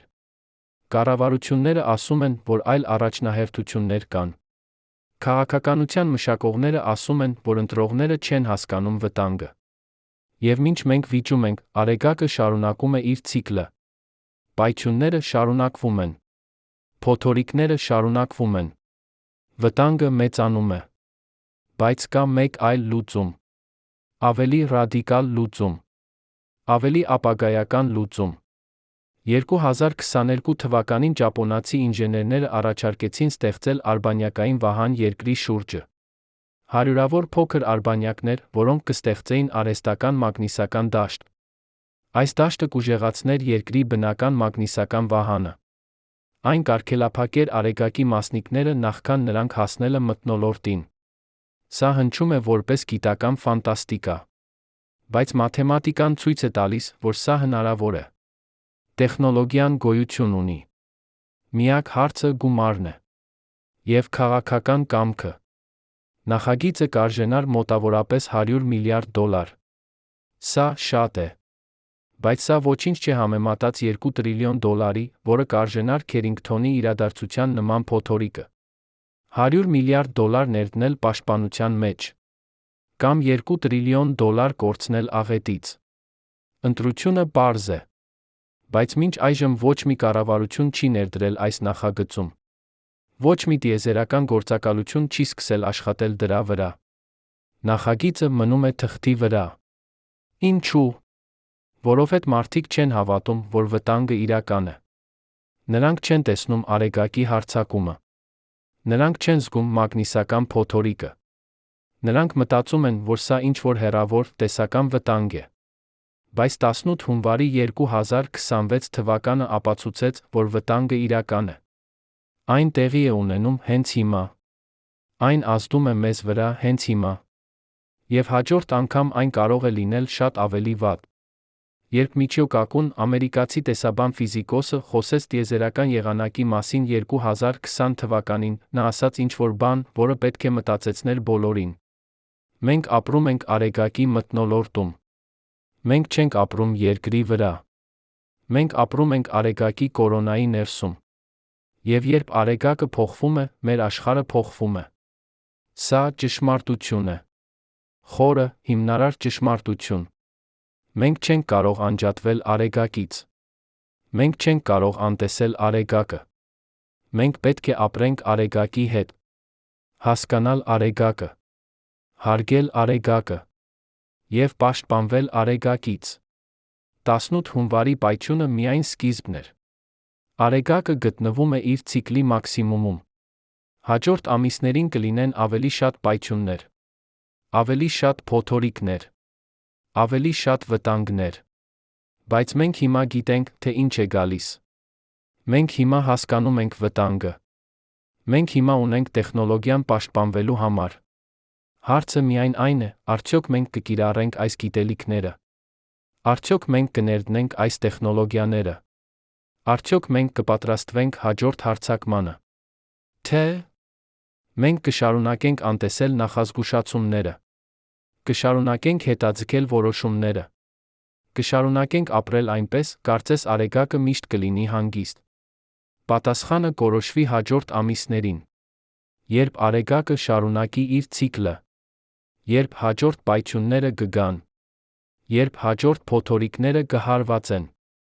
Եվ մենք կտեսնենք, արդյոք մարդկությունը բավականաչափ խելացի է, որպեսզի պաշտպանի ինքն իրեն։ Արդյոք մենք բավականաչափ խելացի ենք, որպեսզի ներդնենք այն, ինչ անհրաժեշտ է։ Արդյոք մենք բավականաչափ խելացի ենք, որպեսզի վերապրենք։ Որովհետև Արեգակը չի սպասի մեզ։ Արեգակը չի հարցնի մեր թույլտվությունը։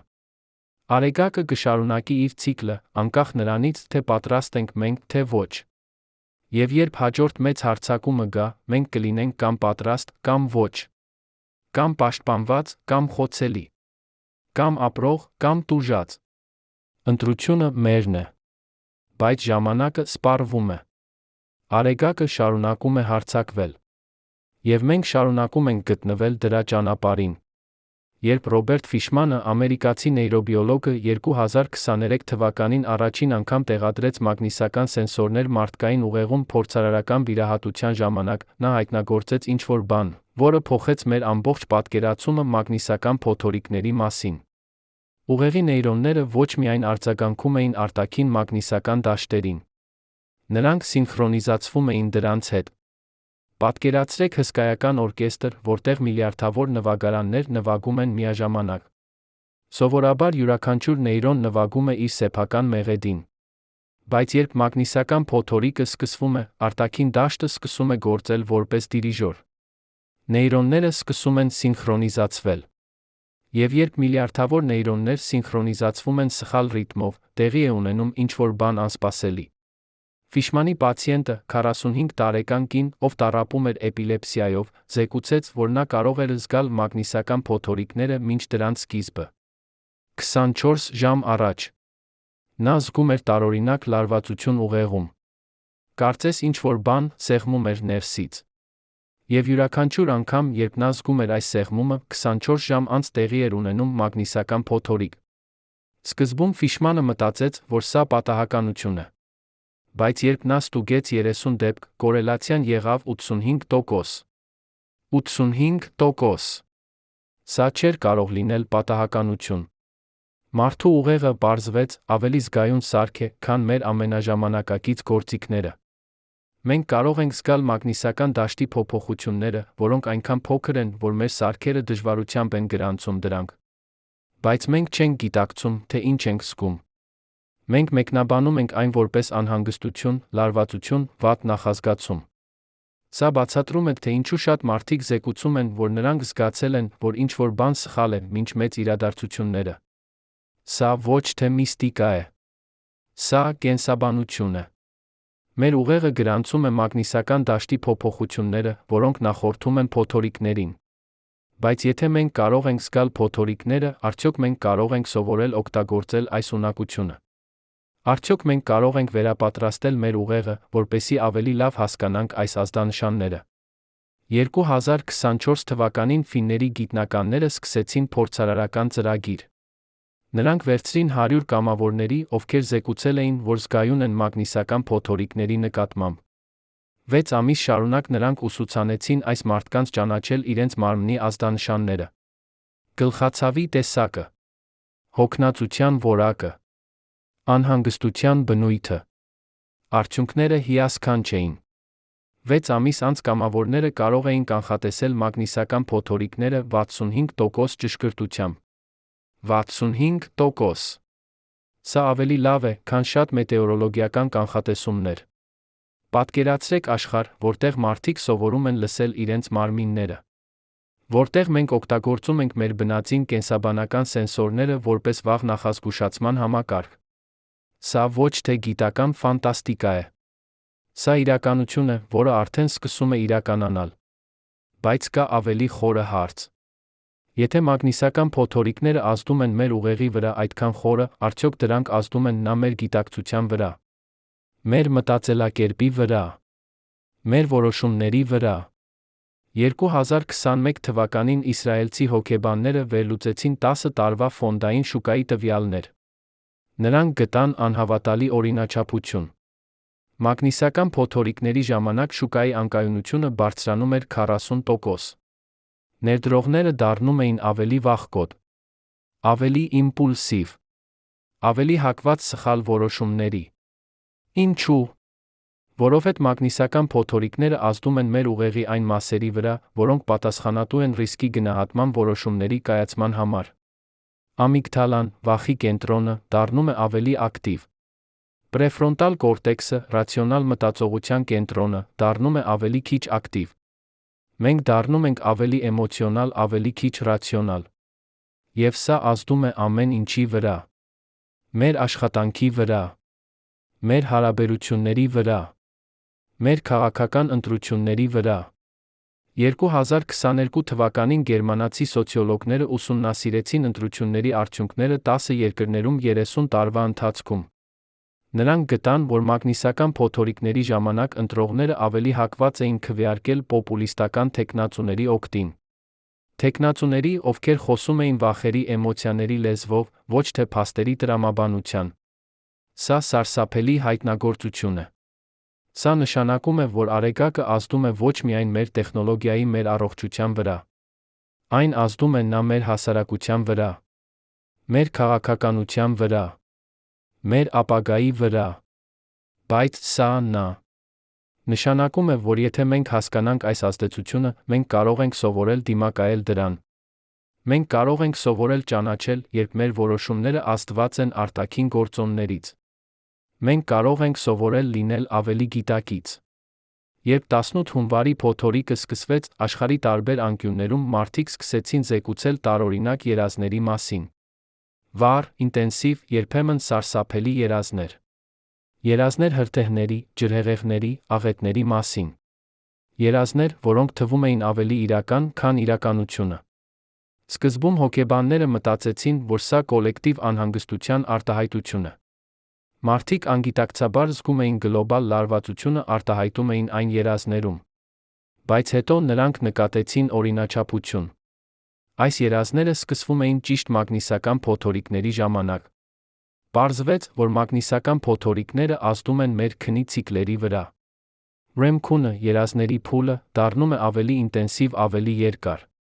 Մենք տեսնում ենք ավելի շատ երազներ։ Եվ այս երազները ավելի էմոցիոնալ են, ավելի վառ են, ավելի հիշվող են։ Բայց ինչու՞։ Մեր ուղեղը արձագանքում է այսպես։ Ինչու՞։ Մագնիսական փոթորիկները ստիպում են մեզ տեսնել ավելի շատ երազներ։ Մի տեսությունը ասում է, որ սա էվոլյուցիոն մեխանիզմ է։ Մեր նախնիները, ովքեր ապրում էին բնության մեջ, պետք է զգայուն լինեին շրջակա միջավայրի փոփոխությունների նկատմամբ։ Մագնիսական փոթորիկները հաճախ նախորդում էին եղանակային փոփոխություններին։ Հետաբար ուղեղը, որը զգում էր մագնիսական փոփոխությունները, դառնում էր ավելի զգոն, ավելի ուշադիր, ավելի պատրաստ վտանգին։ Եվ երազները էին այն միջոցը, որով ուղեղը մշակում էր այս տեղեկատվությունը։ Նախապատրաստվում էր հնարավոր վտանգներին։ Սիմուլյացիա էր անում սցենարներ։ Այսօր մենք այլս չենք ապրում բնության մեջ։ Մենք չենք կախված եղանակից այնպես, ինչպես մեր նախնիները։ Բայց մեր ուղեղը դեռ պահպանել է այս հին մեխանիզմը։ Եվ երբ մագնիսական փոթորիկը սկսվում է, այս մեխանիզմը ակտիվանում է։ Մենք տեսնում ենք երազներ վտանգների մասին, նույնիսկ եթե այս վտանգները այլս իրական չեն մեզ համար։ Բայց կա մեկ այլ, ավելի անհանգստացնող բացատրություն։ Եթե մագնիսական փոթորիկները ազդում են մեր գիտակցության վրա այդքան խորը, արդյոք դրանք կարող են ազդել նա մեր կոլեկտիվ գիտակցության վրա։ Կարլ Յունգը, շվեյցարացի հոգեբանը, խոսում էր կոլեկտիվ անգիտակցականի մասին։ Գաղափարը, որ բոլոր մարդիկ կիսում են ընդհանուր հոգեբանական հիմք։ Ընդհանուր սիմվոլներ, ընդհանուր արխետիպներ, ընդհանուր երազներ։ Ինչ-որ գիտնականներ հիմա առաջարկում են, որ մագնիսական դաշտը կարող է լինել այն ֆիզիկական մեխանիզմը, որը կապում է մեզ բոլորիս։ Երբ մագնիսական փոթորիկը սկսվում է, միլիարդավոր մարդկանց ուղեղները սկսում են սինխրոնիզացվել նույն արտաքին ռիթմի հետ։ Մենք դառնում ենք, որոշ իմաստով, մեկ հսկայական ցանց։ Սա բացատրում է, թե ինչու մեծ պատմական իրադարձությունները հաճախ համընկնում են արեգակի ակտիվության բարձր ժամանակաշրջանների հետ։ Ֆրանսիական հեղափոխությունը, ռուսական հեղափոխությունը,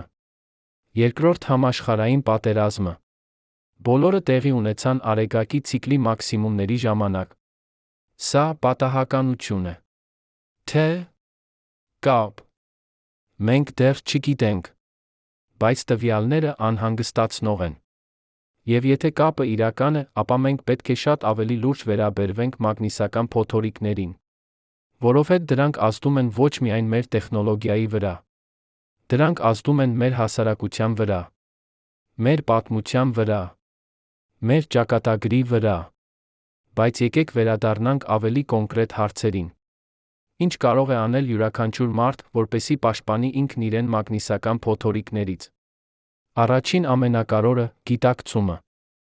Իմացեք, թե երբ է փոթորիկը գալիս։ Կան բազմաթիվ կայքեր հավելվածներ, որոնք տրամադրում են իրական ժամանակի տեղեկատվություն տիեզերական եղանակի մասին։ NOAA Space Weather Prediction Center-ը, Space Weather Lab-ը։ Այս ռեսուրսները անվճար են հասանելի բոլորին։ Երբ դուք գիտեք, որ փոթորիկը գալիս է, դուք կարող եք նախապատրաստվել։ Եթե դուք ունեք սրտանոթային խնդիրներ, խորհրդակցեք ձեր բժշկի հետ։ Հնարավոր է, նա կարգավորի ձեր դեղաբաժինը փոթորիկի ժամանակ։ Եթե դուք տառապում եք միգրենով, պահեստավորեք ցավազրկողներ։ Եթե դուք զգայուն եք անհանգստության նկատմամբ, պլանավորեք հանգստացնող գործունեություններ։ Երկրորդ, ֆիզիկական պաշտպանությունը։ Մագնիսական փոթորիկների ժամանակ խուսափեք երկար ժամանակ անցկացնել բարձր լարման էլեկտրական սարքերի մոտ։ Նվազեցրեք էկրանների օգտագործումը։ Ավելի շատ ժամանակ անցկացրեք բնության մեջ, հեռու քաղաքային էլեկտրամագնիսական աղմուկից։ Երրորդ, սննդակարգը։ Ուսումնասիրությունները ցույց են տվել, որ հակաօքսիդանտներով հարուստ սնունդը կարող է օգնել նվազեցնել մագնիսական փոթորիկների բացասական ազդեցությունները։ Հատապտուղներ, բանջարեղեն, ընկույզներ։ Այս սնունդները պարունակում են վիտամիններ, միներալներ, որոնք պաշտպանում են բջիջները օքսիդատիվ սթրեսից։ 4. Քունը։ Մագնիսական փոթորիկների ժամանակ քունը հաճախ խանգարվում է։ Բայց լավ քունը կարող է մարմնի վերականգնման համար։ Ստեղծեք քնի ռեժիմ։ Խուսափեք կոֆեինից երեկոյան։ Օգտագործեք հանգստացման տեխնիկաներ։ 5. Մեդիտացիան շնչառությունը։ Ուսումնասիրությունները ցույց են տվել, որ մեդիտացիան կարող է օգնել կարգավորել ուղեղի ակտիվությունը մագնիսական փոթորիկների ժամանակ։ Խոր շնչառությունը կարող է օգնել հանգստացնել նյարդային համակարգը։ Նույնիսկ 10 րոպե օրական կարող է ունենալ զգալի ազդեցություն։ Բայց ամենակարևորը՝ մի վախեցեք։ Մագնիսական փոթորիկները բնական ելույթ են։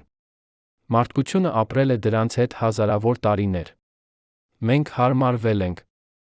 Մենք վերապրել ենք։ Եվ մենք կշարունակենք վերապրել։ Բայց մենք պետք է լինենք խելացի։ Մենք պետք է լինենք պատրաստ։ Մենք պետք է լինենք գիտակից։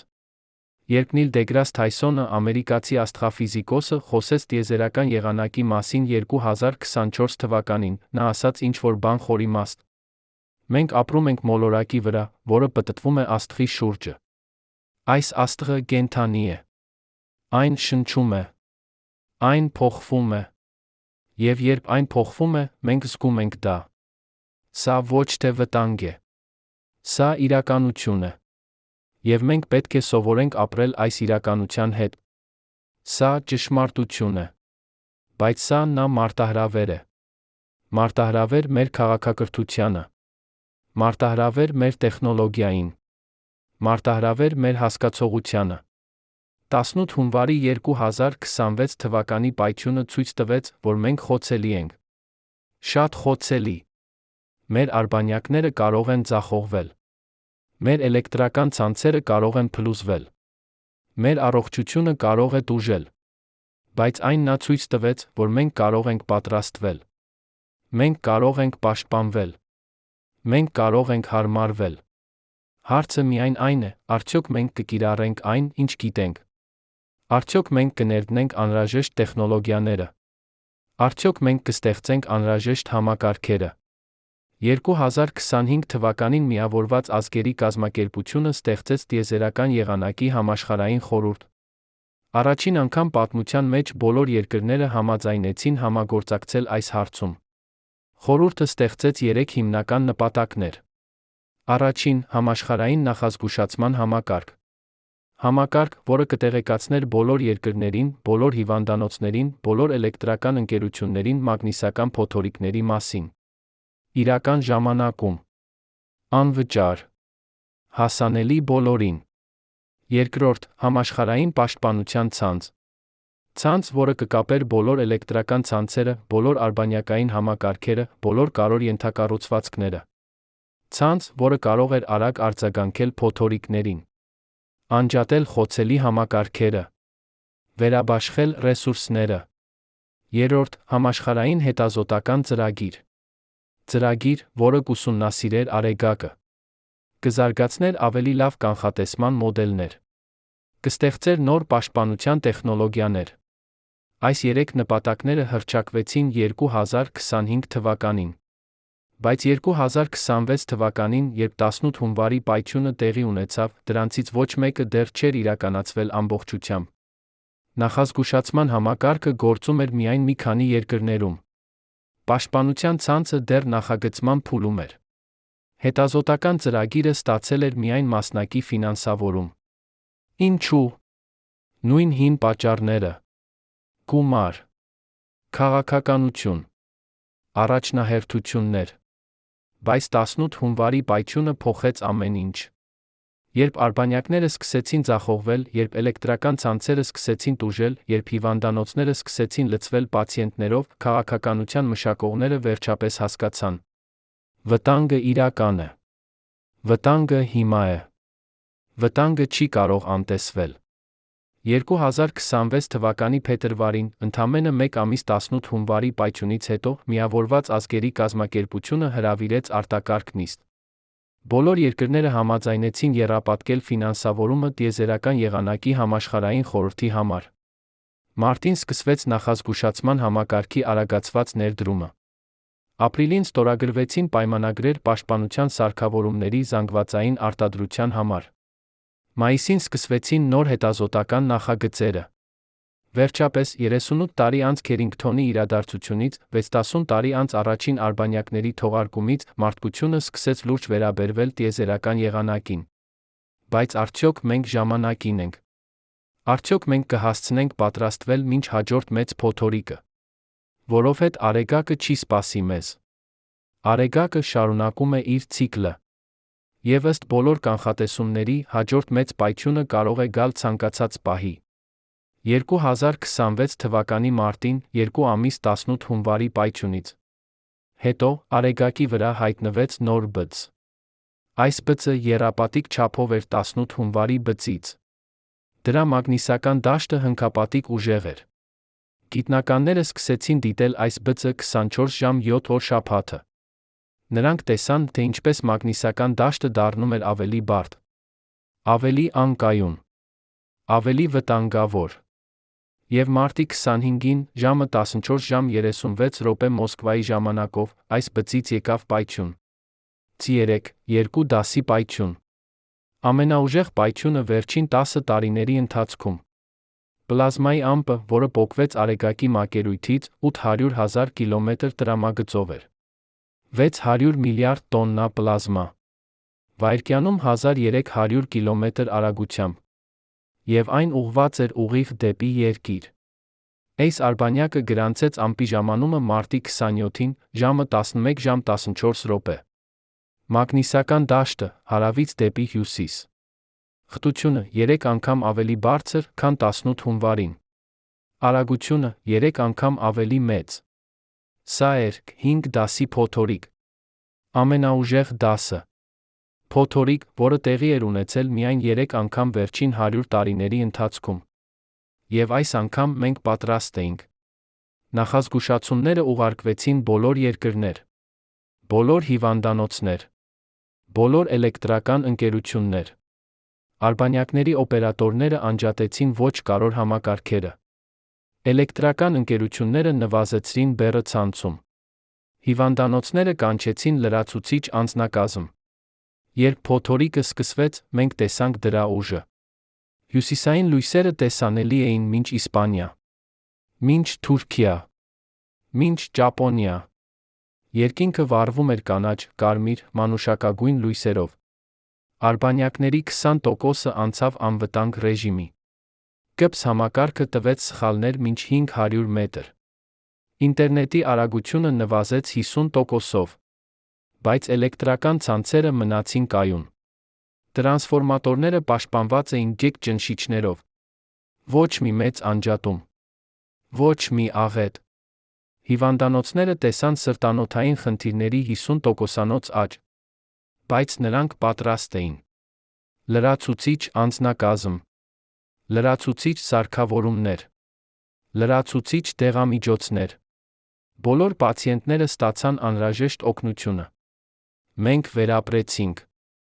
Մենք դիմացանք։ Մենք հաղթեցինք։ Բայց սա միայն սկիզբն էր։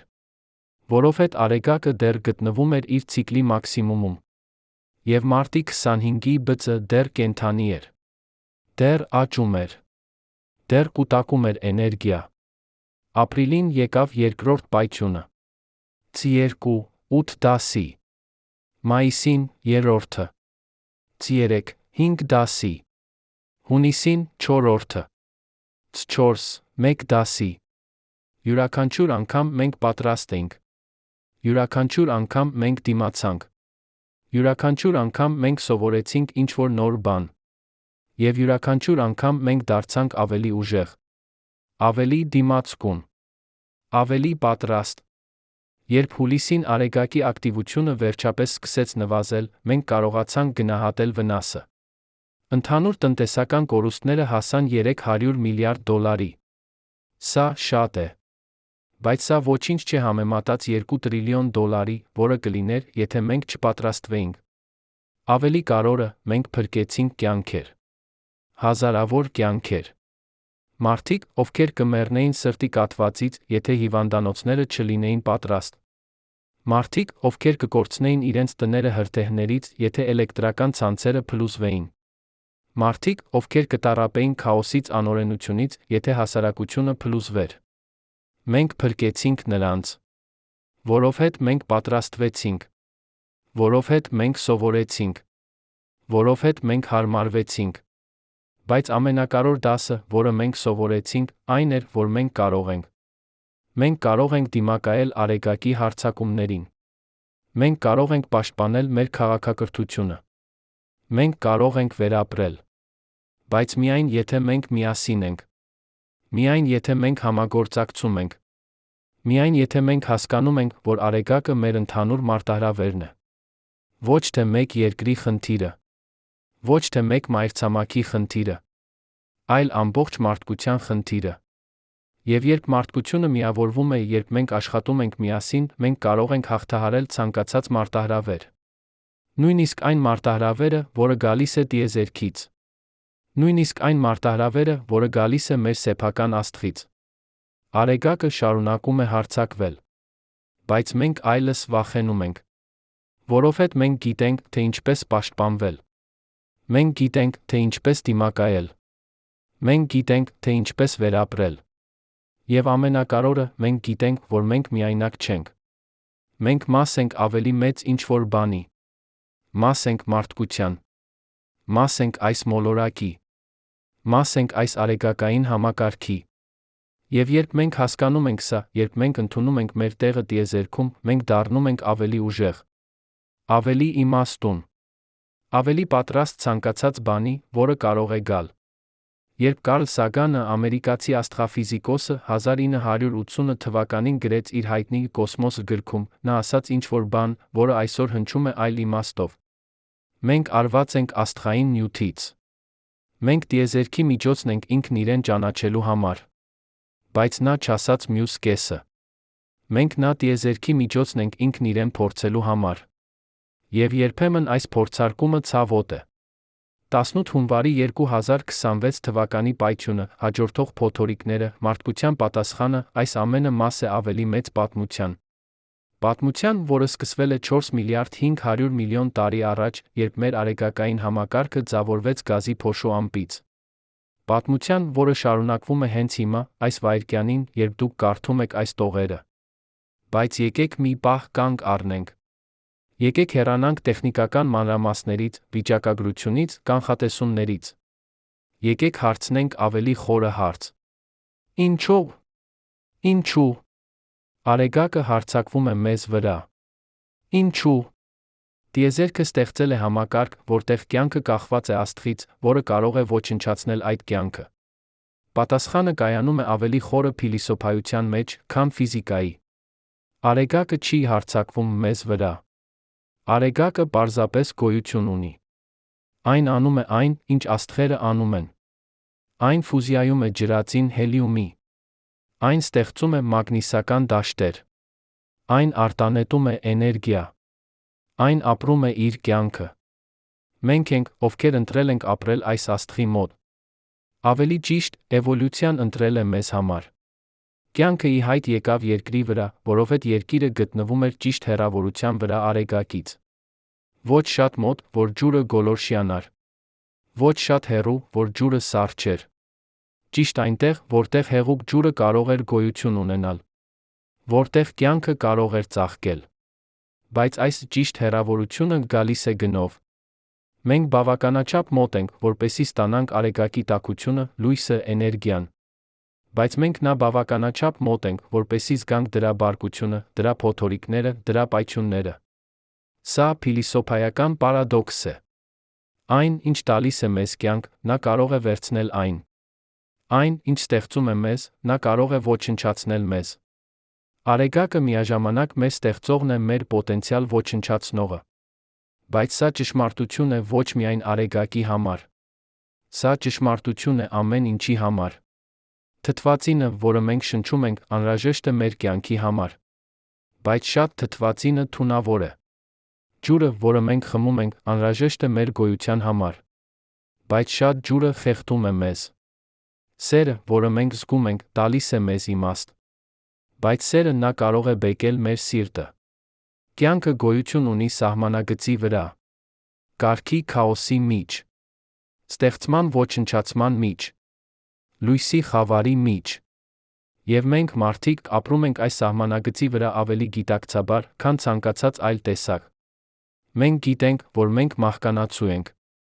Մենք գիտենք, որ մեր քաղաքակրթությունը խոցելի է։ Մենք գիտենք, որ տիեզերքը անտարբեր է մեր գոյության նկատմամբ։ Բայց հենց այս գիտելիքը, այս գիտակցությունը դարձնում է մեզ հատուկ։ Երբ Մարտին Հայդեգերը, գերմանացի փիլիսոփան, խոսեց դեպի մահ լինելու մասին, նա չէր խոսում մահվան մասին որպես վերջի։ Նա խոսում էր մահվան գիտակցության մասին որպես այն բանի, որը տալիս է կյանքին իմաստ։ Երբ մենք գիտենք, որ մեր ժամանակը սահմանափակ է, յուրաքանչյուր պահ դառնում է արժեքավոր։ Յուրաքանչյուր ընտրություն դառնում է կարևոր։ Յուրաքանչյուր գործողություն դառնում է իմաստալից։ Նույն բանը ճիշտ է մեր քաղաքակրթության համար։ Երբ մենք գիտենք, որ արեգակը կարող է հարձակվել ցանկացած պահի, երբ մենք գիտենք, որ մեր տեխնոլոգիան խոցելի է, երբ մենք գիտենք, որ մեր գոյությունը կախված է նուրբ հավասարակշռությունից, մենք սկսում ենք գնահատել այն, ինչ ունենք։ Մենք սկսում ենք գնահատել էլեկտրականությունը, որը լուսավորում է մեր տները։ Արբանյակները, որոնք կապում են մեզ միմյանց հետ։ Ինտերնետը, որը տալիս է մեզ գիտելիք։ Բժշկությունը, որը պահպանում է մեզ կենդանի։ Բայց ավելի կարևորը, մենք սկսում ենք գնահատել միմյանց։ 18 հունվարի փոթորիկը ցույց տվեց ինչ-որ բան հիասքանչ։ Երբ վտանգը եկավ, երբ մարտահրավերը հայտնվեց, մարդկությունը միավորվեց։ Երկրները, որոնք սովորաբար մրցակցում էին, սկսեցին համագործակցել։ Ընկերությունները, որոնք սովորաբար պաշտպանում էին իրենց գաղտնիքները, սկսեցին կիսել տեղեկատվություն։ Մարդիկ, որոնք սովորաբար մտածում էին միայն իրենց մասին, սկսեցին մտածել ընդհանուր բարիքի մասին։ Սա ոչ թե իդեալիզմ է։ Սա փաստ է։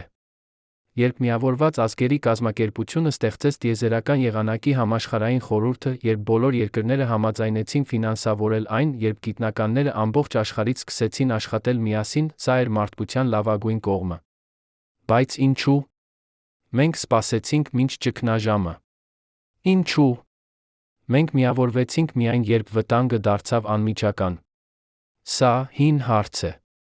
Հարց, որը փիլիսոփաները տվել են հազարավոր տարիներ։ Ինչու՞։ Մարդիկ ավելի լավ են արձագանքում ճգնաժամերին, քան կանխարգելմանը։ Ինչու՞։ Մենք սպասում ենք մինչ տունը այրվի, նախքան տեղադրելու հրդեհային ազդանշանը։ Պատասխանը կապված է մեր ուղեղի էվոլյուցիայի հետ։ Մեր նախնիները ապրում էին աշխարհում, որտեղ վտանգները անմիջական էին։ Գիշատիչը թաքնված ծառերի մեջ։ Սովը մի քանի օր հեռու։ Ցուրտը մի քանի ժամ հեռու։ Նրանց ուղեղները էվոլյուցիայի ընթացքում զարգացան արձագանքելու անմիջական վտանգներին։ Բայց այսօր մեր ամենամեծ վտանգները ոչ անմիջական են։ Կլիմայի փոփոխությունը, միջուկային զենքը, արհեստական ինտելեկտը և այո, մագնիսական փոթորիկները։ Այս վտանգները հեռու են ժամանակի մեջ։ Դրանք աբստրակտ են։ Դրանք դժվար է պատկերացնել։ Հետաբար մեր ուղեղը, որը զարգացել է անմիջական վտանգներին արձագանքելու համար, դժվարանում է արձագանքել երկարաժամկետ վտանգներին։ Մենք գիտենք ռացիոնալ, որ վտանգը իրական է։ Բայց մենք չենք զգում այն էմոցիոնալ։ Եվ առանց էմոցիոնալ զգացողության մենք չենք գործում։ Բայց 18 հունվարի փոթորիկը փոխեց սա։ Այն դարձրեց վտանգը անմիջական, տեսանելի, զգալի։ Եվ երբ մենք զգացինք վտանգը, մենք գործեցինք։ Սա դաս է։ Կարևոր դաս։ Մենք չպետք է սպասենք մինչ ճգնաժամը։ Մենք պետք է սովորենք դարձնել երկարաժամկետ վտանգները էմոցիոնալ իրական։ Մենք պետք է սովորենք զգալ ապագան այնպես, ինչպես մենք զգում ենք ներկան։ Բայց ինչպե՞ս։ Պատասխանը կայանում է պատմություններում։ Մարդիկ չեն արձագանքում վիճակագրությանը։ Մարդիկ չեն արձագանքում աբստրակտ թվերին։ Մարդիկ արձագանքում են պատմություններին։ Էմոցիոնալ, անձնական, իրական պատմություններին։ Երբ մենք լսում ենք պատմություն մարդու մասին, ով տուժել է սրտի կաթվածից մագնիսական փոթորիկի ժամանակ, մենք զգում ենք կապ։ Երբ մենք տեսնում ենք լուսանկար ընտանիքի, որը մնացել է առանց էլեկտրականության, մենք զգում ենք համակրանք։ Երբ մենք լսում ենք ձայնը գիտնականի, ով նվիրել է իր կյանքը մեզ պաշտպանելուն, մենք զգում ենք երախտագիտություն։ Պատմությունները դարձնում են աբստրակտը կոնկրետ։ Հեռավորը մոտ։ Ապագան ներկա։ Եվ սա է, թերս, ամենակարևոր դասը, որը մենք կարող ենք սովորել Արեգակի հարձակումներից։ Մենք պետք է պատմենք պատմություններ։ Պատմություններ վտանգի մասին։ Պատմություններ հույսի մասին։ Պատմություններ մարդկանց մասին, ովքեր աշխատում են մեզ պաշտպանելու համար։ Որովհետև վերջում, ամեն ինչը վերաբերում է պատմություններին։ Մարդկությունը գոյություն ունի պատմությունների միջոցով։ Մենք պատմում ենք պատմություններ մեր անցյալի մասին, որպեսզի հասկանանք, թե ով ենք մենք։ Մենք պատմում ենք պատմություններ մեր ներկայի մասին, որպեսզի տեսնենք, թե որտեղ ենք մենք։ Մենք պատմում ենք պատմություններ մեր ապագայի մասին, որպեսզի որոշենք, թե ուր ենք գնում։ Եվ հիմա մենք պատմում ենք նոր պատմություն։ Պատմություն մարդկության մասին, որը սովորեց ապրել իր Աստղի հետ։ Պատմություն քաղաքակրթության մասին, որը դիմակայեց տիեզերական վտանգներին։ Պատմություն տեսակի մասին, որը հասկացավ իր տեղը տիեզերքում։ Բայց այս պատմությունը դեռ չի ավարտվել։ Այն շարունակվում է հենց հիմա։ Այս վայրկյանին։ Երբ դուք կարդում եք այս տողերը։ Որովհետև կան դեռ շատ բաներ, որոնք մենք չգիտենք։ Մենք չգիտենք, թե ինչու Արեգակի ցիկլը տում է 11 տարի։ Մենք չգիտենք, թե ինչու որոշ ցիկլեր ավելի ակտիվ են, քան մյուսները։ Մենք չգիտենք, թե ինչպես կանխատեսել պայթյունները ավելի քան մի քանի ժամ առաջ։ Մենք չգիտենք, թե ինչպես է մագնիսական դաշտը ազդում գիտակցության վրա։ Մենք չգիտենք, թե արդյոք կա իսկապես կոլեկտիվ անգիտակցական, որը կապված է մագնիսական դաշտի միջոցով։ Մենք չգիտենք, թե արդյոք մեր մտքերը, մեր զգացմունքները, մեր որոշումները ազդված են տիեզերական ուժերից, որոնք մենք դեռ չենք հասկանում։ Մենք չգիտենք, թե ինչ կլինի, երբ Արեգակը վերջապես սպառի իր ջրածինը։ 5 միլիարդ տարի հետո Արեգակը կդառնա կարմիր հսկա։ Այն կընդլայնվի կլափի Մերկուրին, Վեներան, հնարավոր է Երկիրը։ Մեր մոլորակը կայրվի։ Կամ կսառչի, եթե այն գոյատի ընդլայնումից։ Բայց սա հեռու ապագա է։ Այնքան հեռու, որ դժվար է պատկերացնել։ 5 միլիարդ տարի։ Մարդկությունը գոյություն ունի միայն 200,000 տարի։ Քաղաքակրթությունը միայն 10,000 տարի։ 5 միլիարդ տարին անհասկանալի ժամանակահատված է։ Բայց կա ավելի մոտ անորոշություն։ Մենք չգիտենք, թե արդյոք Արեգակը կարող է ստեղծել սուպերֆլեր։ Պայթյուն, որը հազարապատիկ ավելի ուժեղ է, քան դասի պայթյունները, որոնք մենք տեսել ենք։ Այլ աստղերի վրա գիտնականները դիտել են սուպերֆլերներ։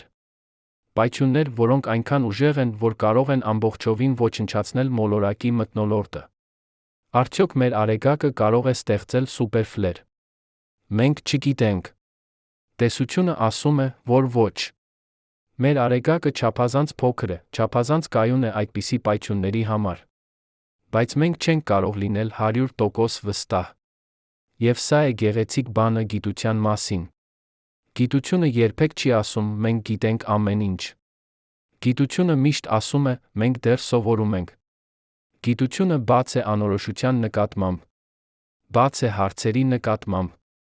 Բաց է հրաշքի նկատմամբ։ Եվ հենց այս անորոշությունը, այս չգիտելիքը դարձնում է կյանքը հետաքրքիր։ Պատկերացրեք, եթե մենք գիտեինք ամեն ինչ։ Եթե մենք կարող էինք կանխատեսել յուրաքանչյուր իրադարձություն։ Եթե տիեզերքը ամբողջովին հասկանալի լիներ։ Կյանքը կդառնար ձանձրալի։ Կանխատեսելի։ Անիմաստ։ Բայց տիեզերքը լի է անորոշությամբ։ Լի է հրաշքով։ Լի է հարցերով, որոնց պատասխանները մենք դեռ չգիտենք։ Եվ սա է, թերս, ամենախորը դասը, որը մենք կարող ենք սովորել Արեգակից։ Կյանքը գոյություն ունի անորոշության մեջ։ Մենք երբեք չենք իմանա ամեն ինչ։ Մենք երբեք չենք կարող վերահսկել ամեն ինչ։ Մենք երբեք չենք կարող կանխատեսել ամեն ինչ։ Բայց սա ոչ թե թուլություն է։ Սա ուժ է։ Որովհետև երբ մենք ընդունում ենք անորոշությունը, մենք դառնում ենք ավելի ճկուն, ավելի հարմարվողական, ավելի դիմացկուն։ Մենք սովորում ենք ապրել ոչ թե վստահության մեջ, այլ հույսի մեջ։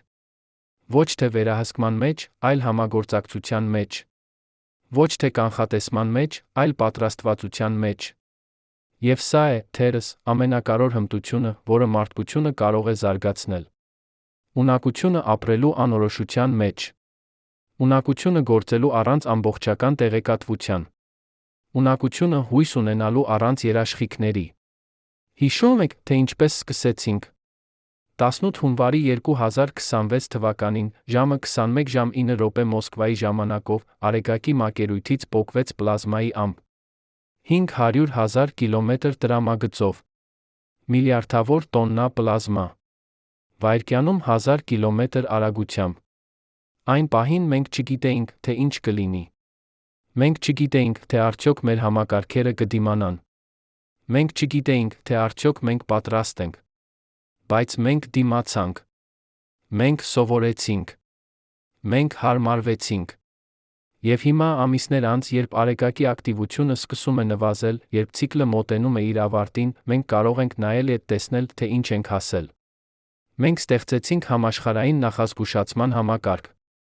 Մենք պաշտպանեցինք մեր էլեկտրական ցանցերը։ Մենք բարելավեցինք մեր արբանյակները։ Մենք սովորեցինք լսել մեր մարմինները։ Մենք սովորեցինք համագործակցել միմյանց հետ։ Բայց ամենակարևորը, մենք սովորեցինք ինչ-որ բան ավելի խորը։ Մենք սովորեցինք, որ մենք մաս ենք ավելի մեծ ինչ-որ բանի։ Մաս ենք այս մոլորակի։ Մաս ենք այս արեգակային համակարգի։ Մաս ենք այս տիեզերքի։ Եվ երբ մենք հասկանում ենք սա, երբ մենք իսկապես ներծծում ենք այս ճշմարտությունը, ինչ-որ բան փոխվում է մեր ներսում։ Մենք դադարում ենք տեսնել ինքներս մեզ որպես առանձին, մեկուսացված էակներ։ Մենք սկսում ենք տեսնել ինքներս մեզ որպես կապված, փոխկապակցված, փոխկախված էակներ։ Կապված միմյանց հետ։ Կապված այս մոլորակի հետ։ Կապված Արեգակի հետ։ Կապված աստղերի հետ։ Սա ոչ թե միստիկա է։ Սա ֆիզիկա է։ Յուրաքանչյուր ատոմ ձեր մարմնում ստեղծվել է աստղի ներսում։ Ածխածինը ձեր դնեում։ Կալցիումը ձեր ոսկորներում։ Երկաթը ձեր արյունում։ Բոլորը ստեղծվել են միջուկային ֆուզիայի միջոցով աստղերի կորիզներում։ Հետո, երբ այդ աստղերը մեռան պայթեցին որպես սուպերնովաներ, այս ատոմները ցրվեցին տիեզերք։ Նրանք դարձան մաս նոր աստղերի, նոր մոլորակների, նոր կյանքի։ Դուք, բառացիորեն, արված եք աստղային նյութից։ Դուք, բառացիորեն, տիեզերքի մաս եք։ Բայց ավելին։ Դուք տիեզերքի այն մասն եք, որը գիտակցում է ինքն իրեն։ Դուք տիեզերքի այն մասն եք, որը կարող է մտածել, զգալ, հրաշանալ։ Դուք տիեզերքի այն մասն եք, որը կարող է հարցեր տալ։ Եվ սա անհավատալի է։ Անհավատալի գեղեցիկ։ 14 միլիարդ տարի մեծ պայթյունից հետո, 4 միլիարդ 500 միլիոն տարի երկրի ձավորումից հետո, 4 միլիարդ տարի կյանքի էվոլյուցիայից հետո, 200,000 տարի մարդկության գոյությունից հետո, դուք այստեղ եք։ Այս վայրկյանին։ Կարդում եք այս տողերը։ Մտածում եք այս մտքերը։ Եվ այս վայրկյանին, ինչպես դուք կարդում եք, Արեգակը շարունակում է իր ցիկլը։ Պլազման շարունակում է եռալ դրա մակերույթին։ Մագնիսական դաշտերը շարունակում են փոփոխվել։ Պայթյունները շարունակում են տեղի ունենալ։ Բայց հիմա մենք պատրաստ ենք։ Հիմա մենք հասկանում ենք։ Հիմա մենք գիտենք, թե ինչպես ապրել մեր աստղի հետ։ Եվ երբ հաջորդ պայթյունը գա, երբ հաջորդ փոթորիկը հարվածի, մենք կլինենք այնտեղ։ Դիտելով, չափելով, պատրաստվելով, պաշտպանվելով, բայց նա հրաշանալով։ Որովհետև վերջում, Արեգակի հարձակումները հիշեցնում են մեզ ինչ-որ բան կարևոր։ Նրանք հիշեցնում են մեզ, որ մենք ապրում ենք դինամիկ, փոփոխվող, անկանխատեսելի տիեզերքում։ Տիեզերքում, որը միաժամանակ գեղեցիկ է վտանգավոր։ Տիեզերքում, որը ստեղծում է, ոչնչացնում է։ Տիեզերքում, որը տալիս է կյանք, վերցնում է այն։ Եվ մեր ընտրությունը, մեր մարտահրավերը, մեր առաքելությունը ապրել այս տիեզերքում ամբողջությամբ։ Ոչ թե վախով, այլ հրաշքով։ Ոչ թե ժխտմամբ, այլ ընդունմամբ։ Ոչ թե մեկուսացմամբ, այլ կապով։ Արեգակը շարունակում է հարձակվել։ Բայց մենք շարունակում ենք ապրել։ Շարունակում ենք սովորել։ Շարունակում ենք հարմարվել։ Շարունակում ենք հրաշանալ։ Եվ թերս, հենց սա է կյանքի իմաստը։ Ոչ թե գտնել բոլոր պատասխանները։ Ոչ թե վերահսկել ամեն ինչը։ Ոչ թե ապահով լինել ամեն ինչից։ Այլ ապրել։ Ամբողջությամբ, խորությամբ, գիտակցաբար ապրել։ Այս անորոշ, գեղեցիկ, վտանգավոր, հրաշալի տիեզերքում։ Արեգակը շարունակում է շնչել։ Եվ մենք շարունակում ենք շնչել դրա հետ։ Մինչ վերջ։ Ինչ էլ որ լինի այդ վերջը։